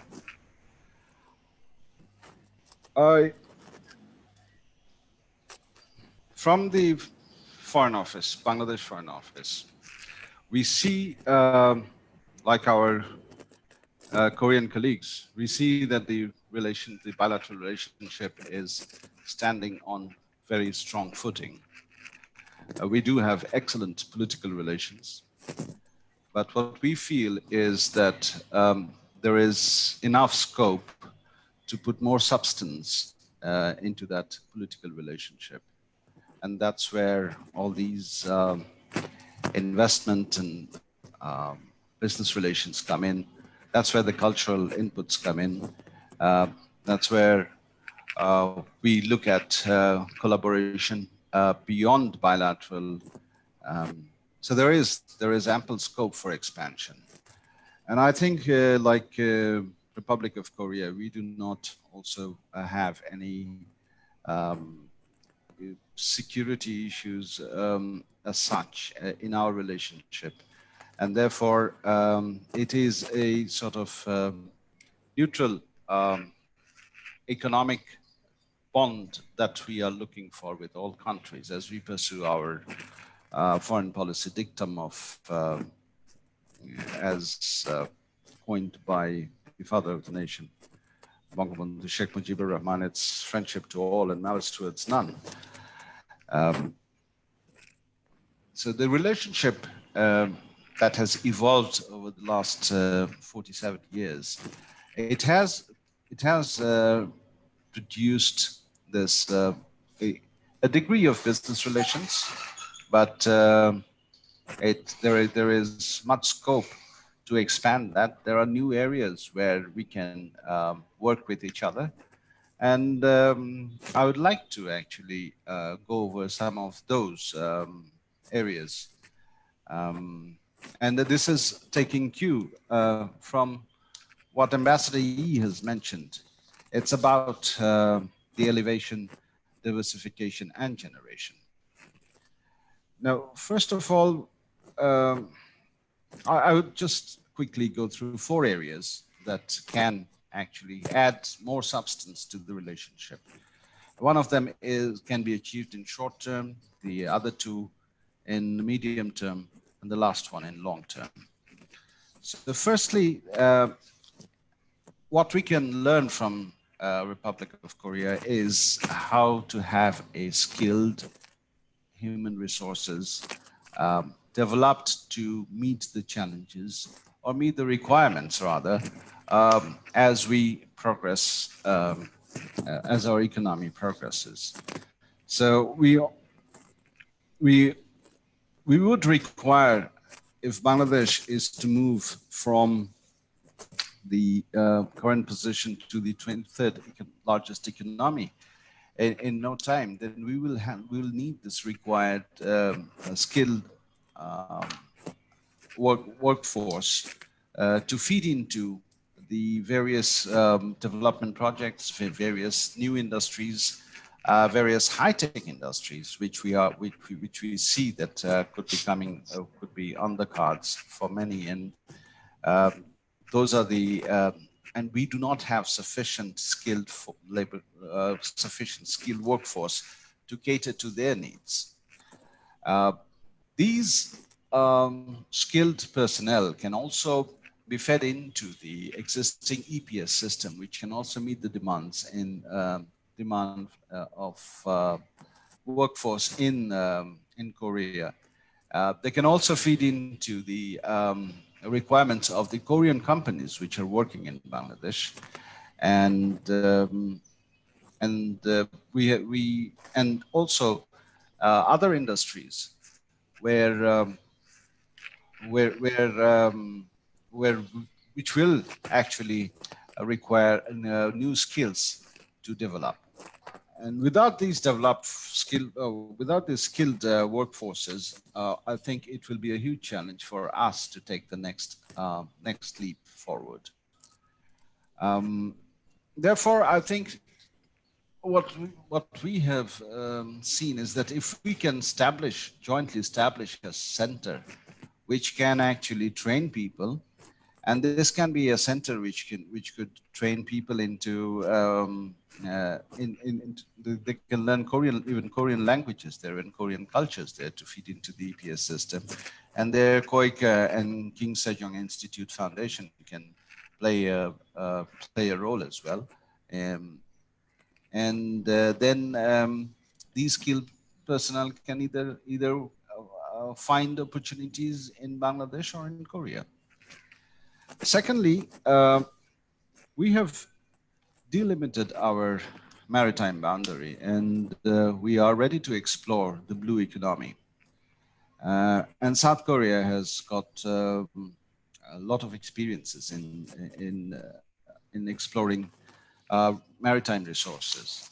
So we see that there could be huge opportunities in joint collaboration in deep sea fishing, in shipbuilding, particularly the fishing trawlers which can go to the deep sea for fishing, fish processing, ship recycling, fisheries and marine aquatic products, marine biotechnology, and there could be joint ventures in in oil and gas explorations.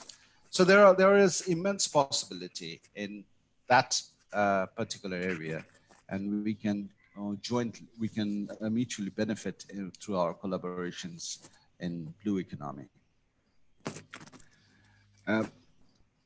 The third area that I wanted to mention was that Bangladesh, as it graduates from the LDC group, would be facing more challenges as the flow of ODA and concessional terms is likely to dry up. Also, the trade preferences that we enjoy as an LDC, and which has been also alluded to by Mr. Ki Hak-sun, the trade preferences will erode. So we need to think about how to deal with the post-graduation policies. How do we deal with that?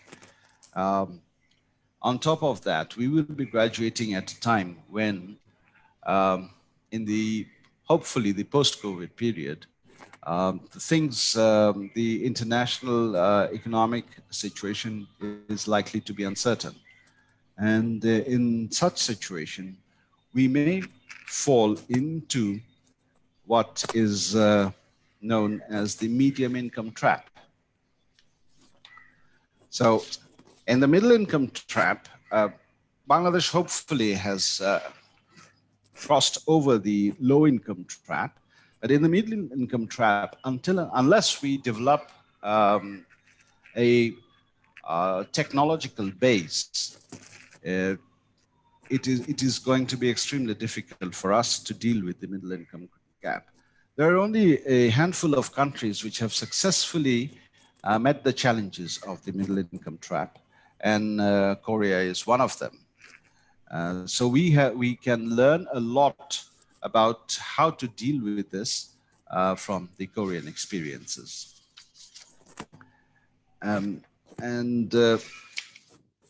So these are the few issues that I wanted to highlight at this stage, and maybe we can come back for other issues. Thank you.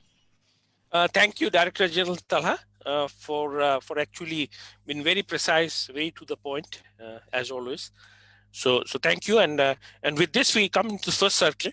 I have a couple of questions in my box, which I'll throw to the panel. But if among the panelists Any questions to any other panelists you may wish to ask now? So the floor is open. Yes, Ambassador Shohidul Haq, if I may Please, sir. ask our friends from Korea, he mentioned, I think, a very important point that we should look beyond the regular economic and diplomatic relations and look for a more comprehensive or strategic relationship. With a few other countries, we have done it, but I don't know how it works in case of Republic of Korea, so that this issue can be discussed in the next Foreign Office consultations to take our relationship a bit formally to the next level, whether it is called comprehensive or strategic relationship, I don't know. So that is number one. And on a lighter note, a lot of people have mentioned today about the Korean soft power, and I do agree and urge upon our ambassador here, Ambassador Lee, and also Ki Hak-sung, but they can jointly have a few K-pop joints in Dhaka and Chittagong, perhaps, where we can have Korean barbecue and also Korean pop and also Korean drama, which are very popular amongst our youth. So maybe that will, create more or give more vibe to our relationship. Thank you. Thank you, Foreign Secretary. Sir, if you allow me, I would also like to add that possibly time has come, and as the Chairman Sung has indicated, to start looking at a possible FTA, maybe when we have our 50th anniversary celebration, to keep a marker. If both the Foreign Office agrees, then that negotiation will take little longer because in the context of RCEP and Bangladesh's own limitations, the negotiation could be little longer. And as Bangladesh is also looking at RCEP, where South Korea is a partner, possibly that's an area where you both the Foreign Office may wish to look at. Thank you very much for the inputs. Any other questions at this stage?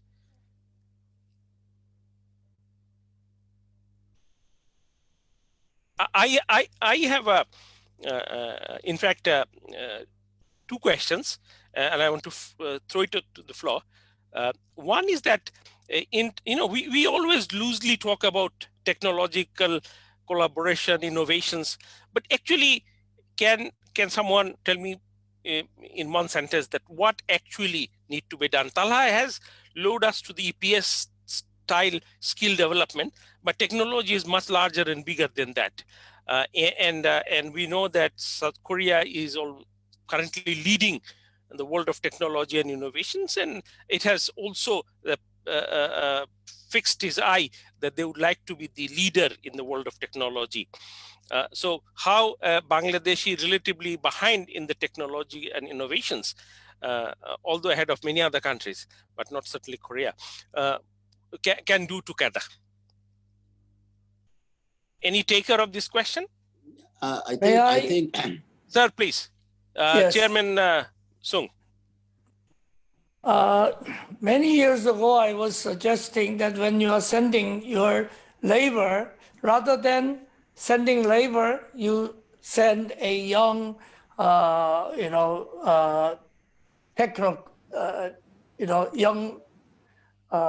young engineers. Then they will also, Koreans will find a good place for them to be trained naturally. So that this is very important that you send engineers in any form, then Korean companies will train them, naturally. That they send, you can send 1,000 engineers to learn in Korea. That after 3 years, when they go back, they are all middle-level engineers, very conversant with new technologies and things like that. And also when the country has a more comfort level for foreign investors, for higher technology companies and all these things, it is very important that those technology companies will come naturally to invest in Bangladesh without much reservation. That's comfort level as well as your training. Both will really give you a opportunity to excel in the league of your similar countries. That this is very important for Bangladesh. So I think my ambassador would really be able to host this kind of requirement very well, speaking to his office, and then my government will be glad to really accommodate such new proposals. So rather than giving the cheap labor and make some money and buy houses and increasing your house prices in the country, rather than increasing it, that if these people come here and then they interact with the higher end technology societies of Korea, and then they go back, their communication between these two groups on the higher level will really give a good foundation for your next level of development. I want to urge it that way. Yeah. Thank you very much. I think you have sort of hit the nail properly. It's the comfort level and the skilled human resources. So I'm sure that the Foreign Secretary here, the Director General is here, and also the Director from the Korean Foreign Office is here. I'm sure that this will also give them some ideas to what both the government should take up into the next official level meeting, and eventually, and I still feel and hope that we should look at an FTA to make it more comprehensive, as you have rightly pointed out. The Bangladesh should be more aggressively seeking FTA with many countries. I have one more question. I'll throw that to the floor. I've been very interestingly reading a document which came out in July 2020 from Korea, which is with the Korean New Deal, and I see a very nice way of in terms of policy, combining the green and the high tech, and working out a kind of a very visionary policy, because often we start off technologically sound without looking at the environment, or looking at the environment without looking at the high tech, because technology is also a disruptor. I wish it could be neutral, but it is not. Although it looks on the face very neutral, but it is not, whether in terms of environmental impact or in terms of equality and inequality question. So is there that document, and certainly drafted and implemented in Korea, but is there something that the Korean Foreign Office thinks could also be learned by some of the relatively less advanced technologically and in terms of environmental consciousness countries could follow? Or is there an attempt, or is it exclusively fit to serve the Korean purpose? Thank you. Any taker, if.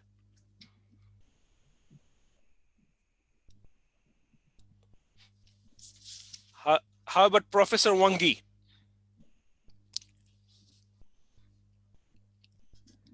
Thank you. Thank you for pointing me out. The Green New Deal announced by the president on last July, that was one of his another major policy, domestic policy initiative in economic areas. I think in terms of green, you know that Korea is one of the heavy emitters of CO2, and we have very daunting challenge of mitigating the CO2 emissions. Actually, a couple of days ago, President Moon announced that we will reach net zero emission of CO2 by 2050. This is very challenging goal, but I think this is the way we should go. I think one of the potential areas of cooperation between our two nations is climate-related areas, especially the adaptation and mitigation as well. I know that Bangladesh has very diverse set of challenges coming from the climate changes, for example, flooding and things like that. I think Korea has some relevant technologies. For example, the forecasting the flood and drought and the satellite-based information technology and things like that. So I think we need to explore more of the collaboration and cooperation in climate-related areas. I think in that regard, even without going into the high-tech areas, I think you have many common usage technologies related to the climate change adaptation and mitigation. So I think in that regard, I think we need to also have some potential to explore. Thank you very much. Can I say a few words quickly? Please. Can I say a few words quickly? Please, sir. You have a shining example of green technology looming up in Chittagong, Bangladesh. So if you have any time, that we will be happy to show how Youngwon is struggling to plant 2.4 million trees and then creating water bodies and solar panels and all these things. And the example which is not existing in Korea is now coming along in Bangladesh, Chittagong, Bangladesh, Korean Export Processing Zone. So I will be sending you some documents there, but seeing is a believing. Please have a look. Thank you very much, sir. Certainly, sir. Yes. We look forward to also taking some of our students, possibly from our engineering faculty.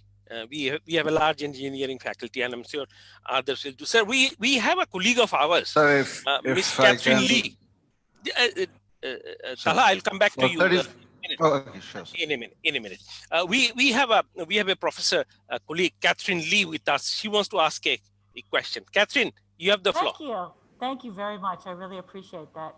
I'm just very, very interested to know if it's possible to increase the traffic between the students coming from Korea to North-South University and students from North-South University going to Korea. We have 2 Korean students at North-South University right now.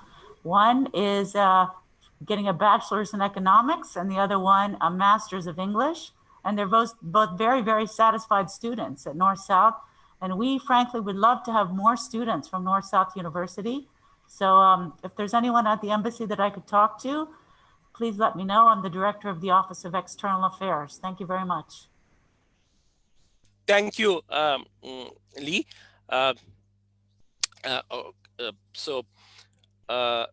Thank you. Somebody was trying to take the floor, and every time I missed it. Please. Yeah, I was trying to talk about the technology front, like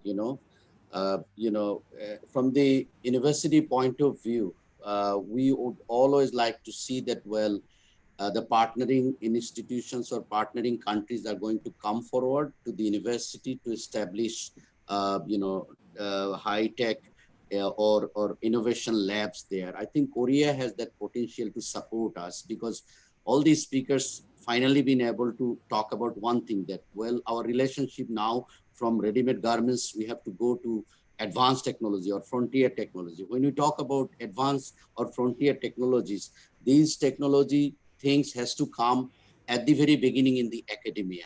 That's why Professor Delvarasan also mentioned that, sort of collaboration with academia should be there. We would talk about robotics, machine learning, deep learning, artificial intelligence. We are talking about heavily on ICT front and digital, support that are important for North-South even. Our students has to learn those things. Korea is someone who can actually come forward and establish a joint collaborative projects in our campus so that we can actually train our student. The DOA Chairman Song is actually looking forward to see that, well, Bangladeshi students are going to go in Korea and even working in middle level and also in the top level in engineering and other front. If you do not come and collaborate with other universities, especially university like North-South, we're going to wait for that thing that Korea should come.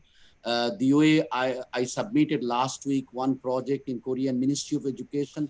We put some component there to have innovation lab, to have entrepreneurship lab, to convert even our common students to become even technology savvy and to finally being able to float around in the marketplace with good ideas.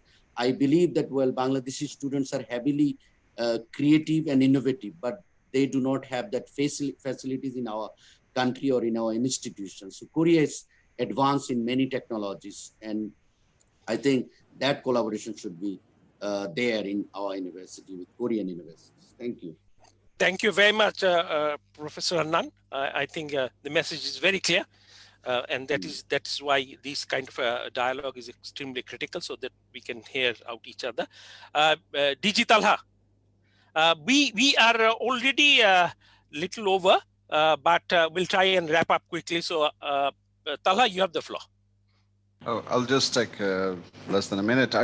Sir, I wanted to mention about the Partnership for Green Growth. There is already a platform of 12 countries, and both Korea and Bangladesh are on that platform. So that platform can be used to actually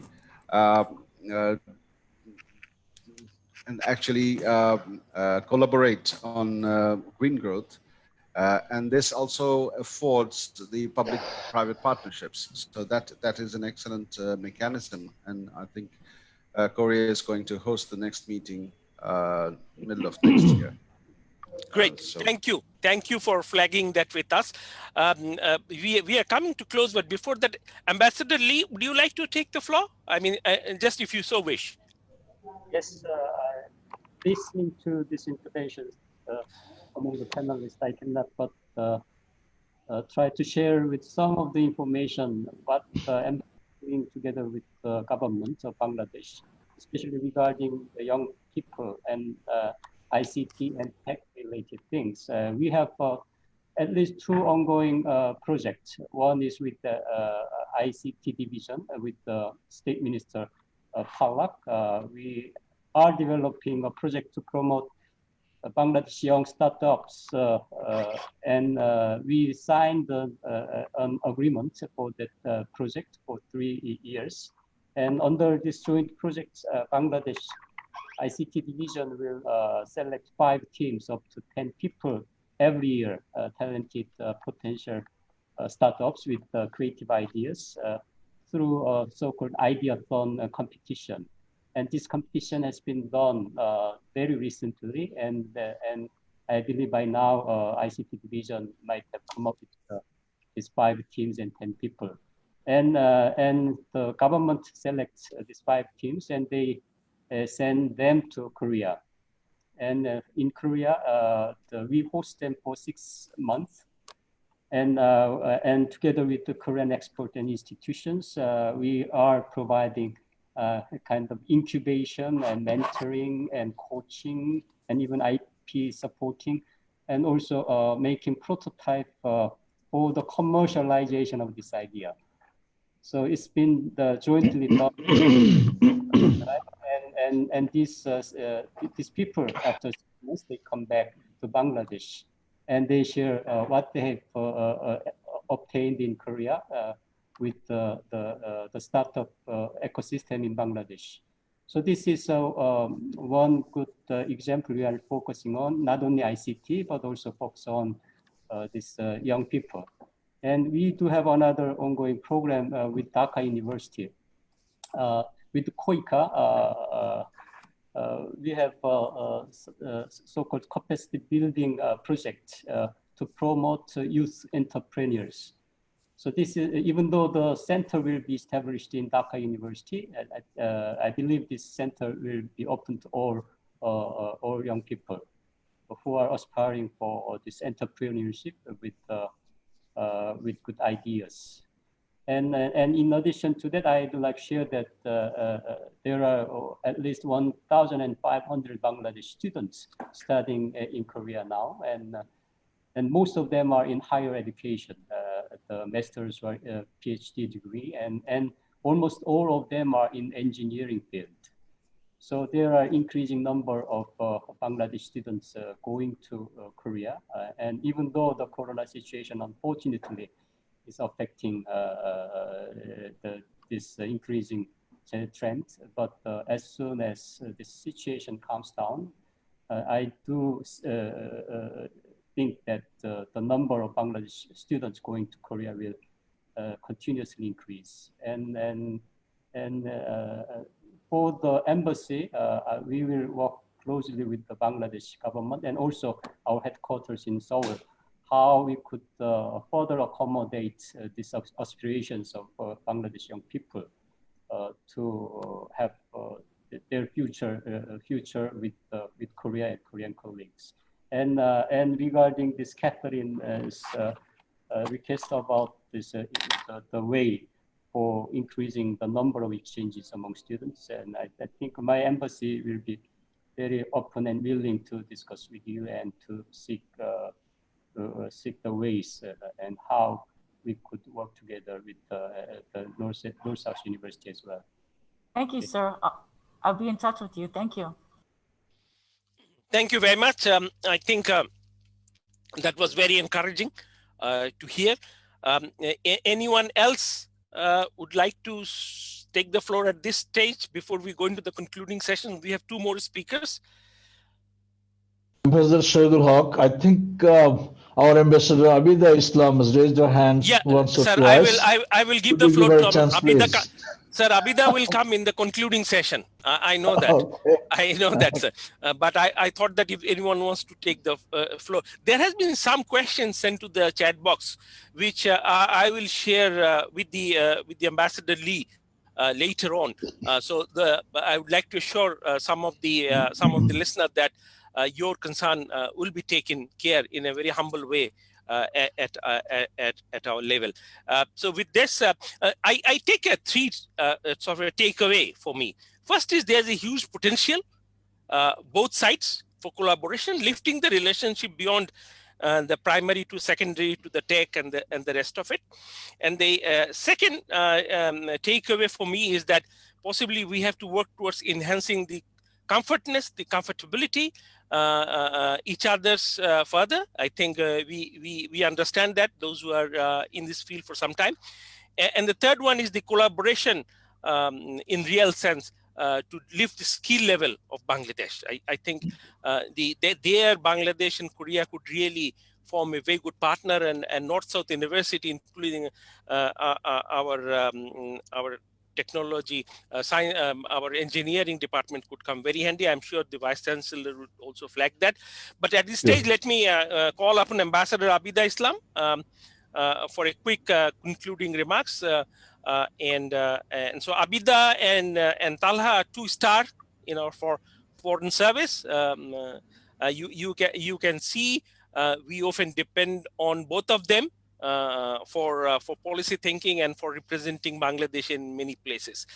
I was little miser in highlighting their achievements, but you all know their performance will speak themselves. Over to Abida.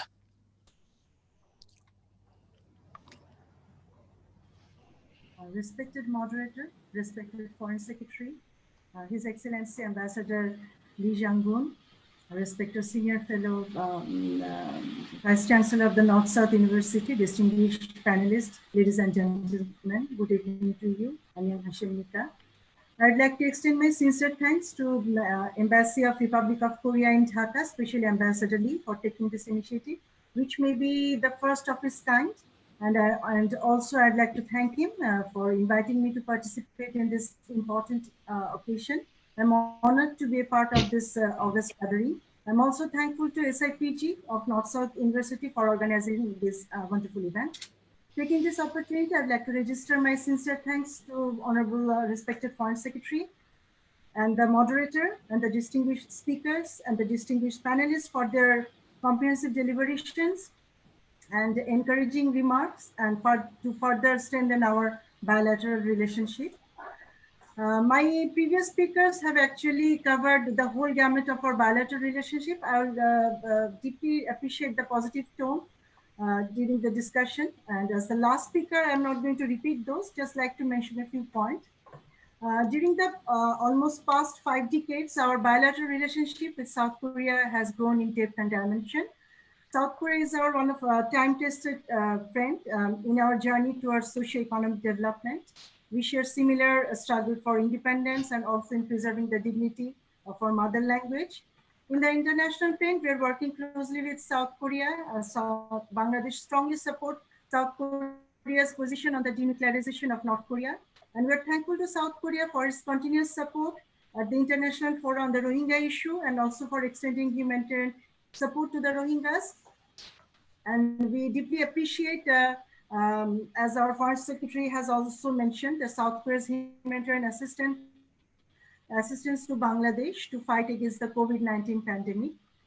Ambassador Lee has mentioned about elevation, so we may concentrate it with, we may actually commence it with engagement at highest political level, because it is an extremely important factor as it creates a momentum in our bilateral relationship. As we have seen, our Honorable Prime Minister visited South Korea 10 years ago, and after 17 years, Korean Prime Minister visited Bangladesh. And unfortunately, there is no ministerial visit from the Korean side for the past few years, and a presidential visit from the South Korea is yet to take place. So I think that we may emphasize on the regular exchange of visit of that kind, including holding of bilateral consultation mechanism like the Foreign Office consultation, including the Joint Economic Commission meeting, which are pending for a long time. In 2017, as Professor Cho has mentioned, that South Korea has adopted these new two policies, new southern policies and new northern policies, and Bangladesh is not included in that policy. We have registered our interest to be included in that policy on a number of occasions, but recently we have learned that actually probably Korean government is thinking of adopting another kind of policy to include the other South Asian nations which are left out in this northern as a southern policy. Southern new policy. Southern new policy. Yes. So I believe that if Bangladesh is included in this kind of policy, it could be instrumental in forging a stronger bilateral relationship with South Korea. On economic front, we deeply value our relationship with South Korea as one of our major investor and a key development partner.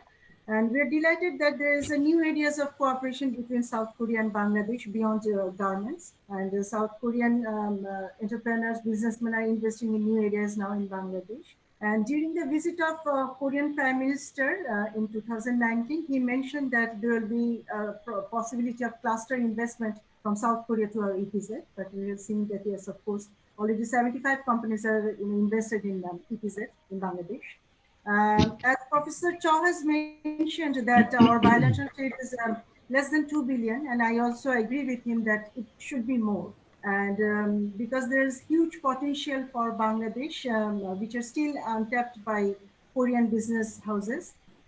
For this, there should be actually regular exchange of business delegation between the leading chambers of two countries, which is almost zero for the past few years. And Koima visited Bangladesh almost 10 years ago, and there's hardly any visit from our leading chambers to Korea, and they are not connected with the mainstream Korean chambers here. There's a lack of participation from Bangladesh side in the international trade and commerce related fairs in Korea. Mr. Kyaksang has mentioned about textile supply chain. Our RMG related chambers may participate in Daegu Textile Fair, but we haven't seen anyone to participate in any of Korea's trade fairs or commerce related fairs. In 2019, For the first time, EPB and Korea and Bangladesh Chamber of Commerce participate in 2 fairs. And that is, after 46 or 45 years of our relationship. But there should be more engagement and more interest from our business houses towards South Korea, and similarly from Korean side to Bangladesh. Sorry, Korean side to Bangladesh as well. Yes. And though Bangladesh and South Korea has now signed a number of MOUs, but unfortunately, there are no follow-ups from either side. Even during the visit of the Korean Prime Minister in 2019, there was 4 MOUs and 2 were on related to trade promotion, but there are no follow-ups on those MOUs. To forge an effective and a strong economic partnership, we must address these factors. Regarding cultural cooperation, owing to the growing emphasis on the soft powers like public diplomacy, culture has become an extremely important segment in our bilateral relationship. Since 1979, we have a cultural agreement with South Korea, which is renewable after every 5 years. And during the VVIP visit in 2019, we have renewed it till 2023. And Bangladesh Embassy is trying its level best to increasingly participate and organize public diplomacy events here. And as respected Foreign Secretary has mentioned that South Korea is becoming a preferable destination for our Bangladeshi students. Yes, more Bangladeshi students are coming here and pursue their higher studies. And as Ambassador Lee has also mentioned, that they're studying engineering and all science-related subjects. But the thing is that being an LDC, what happens, you know about the brain drain. So the students who comes here for higher studies, they have a tendency to go to developed countries to for better living standard and life. To popularize Bangladesh, as many our speakers have mentioned about the Korean culture, K-pops, and BTS, K-drama, which are popular among our young generation, we indeed need to build a strong relationship, as Professor Hussein has mentioned. To that end, to popularize Bangladeshi culture, we are discussing an MOU with for exchange of TV programs, including skill development and capacity building programs between EBS, that is Educational Broadcasting System of Korea and Bangladesh Television. It is in a preliminary stage. And for more people-to-people contact, there should be regular exchanges between performers, painters, academicians, researchers, students, journalists, and other professionals. As you can see that from the record, we can see that only over 6,000 Koreans visited Bangladesh in 2019, and against over 18,000 Bangladeshis visited Korea last year. We may also take initiative to translate our literary works, notable literary works, into Korean language in order to, popularize our culture heritage to Korean people, Korean common people. And if there's a regular passenger flight between Seoul and Dhaka, if we could introduce that, it will of course increase the people-to-people exchange. Orientation with Korean culture has a greater implication for our EPS worker, because due to similarity of culture, we have seen that there's a likelihood from the Korean employers to employ foreign workers from those countries where they have similarity of cultures. That's why we have requested our concerned agencies, ministries in Bangladesh to place more emphasis on the Korean language proficiency and cultural orientation of our Bangladeshi EPS workers.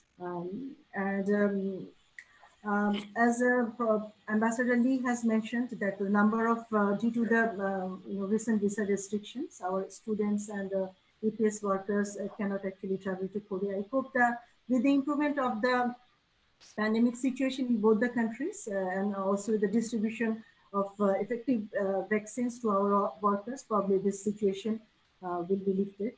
And there was an issue of FTA came discussed in the among the panelists.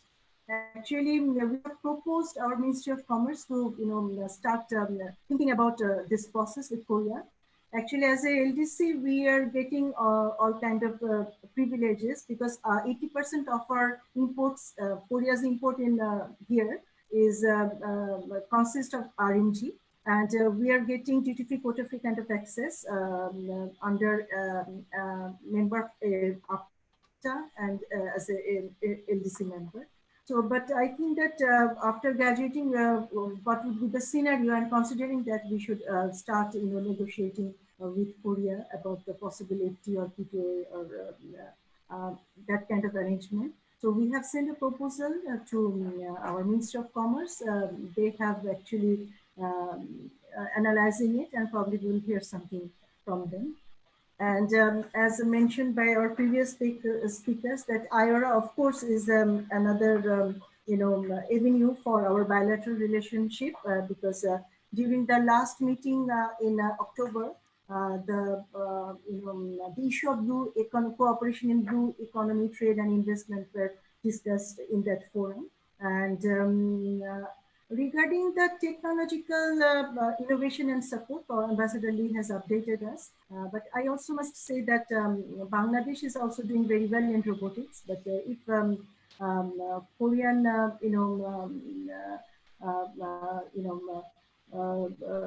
this kind of expert could go to Bangladesh, they can also encourage these youngsters to show the right path in this sector. And there's also other areas we can learn from the Korean experience from, for example, blue economy, which was mentioned by the panelists, and there's a smart agriculture also, and about green growth, as mentioned by DG Talha. We can, our Minister of Environment was in touch with the Korean Minister of Environment, and they were talking about, how they're cooperating a Delta plan. So probably we'll hear something in the near future, what they're doing in this particular sector. So in a nutshell, that is all from me. Thank you. But as I conclude, yeah, sir. As I conclude, I'm certain that the discussion that we have actually given rise to throw up some innovative ideas and initiative for us to work for further strengthening our bilateral relations and friendship in the future. I personally am inspired by the consensus by all on the importance of this relationship. And I again thank the organizer, distinguished speakers, moderators, panelists for this valuable inputs and perspective on Bangladesh-ROK bilateral relationship. I wish you all a very happy New Year in advance, and long live Bangladesh-ROK friendship and cooperation. Thank you all. Thank you, Ambassador Abida, for giving a quick reality check in terms of the relationship. Very frank, but very forward-looking. We appreciate. Before I request our Honorable Chair, Professor Atikul Islam, Vice Chancellor of North-South University, to take over, I just want to flag that after each of these webinar, we normally come out with a policy document, which then we share with it. So whatever we have discussion is not going to be going to remain in the YouTube. It will have a hard expression in terms of a policy paper, which we will share with everyone in order to keep a marker for future consultations.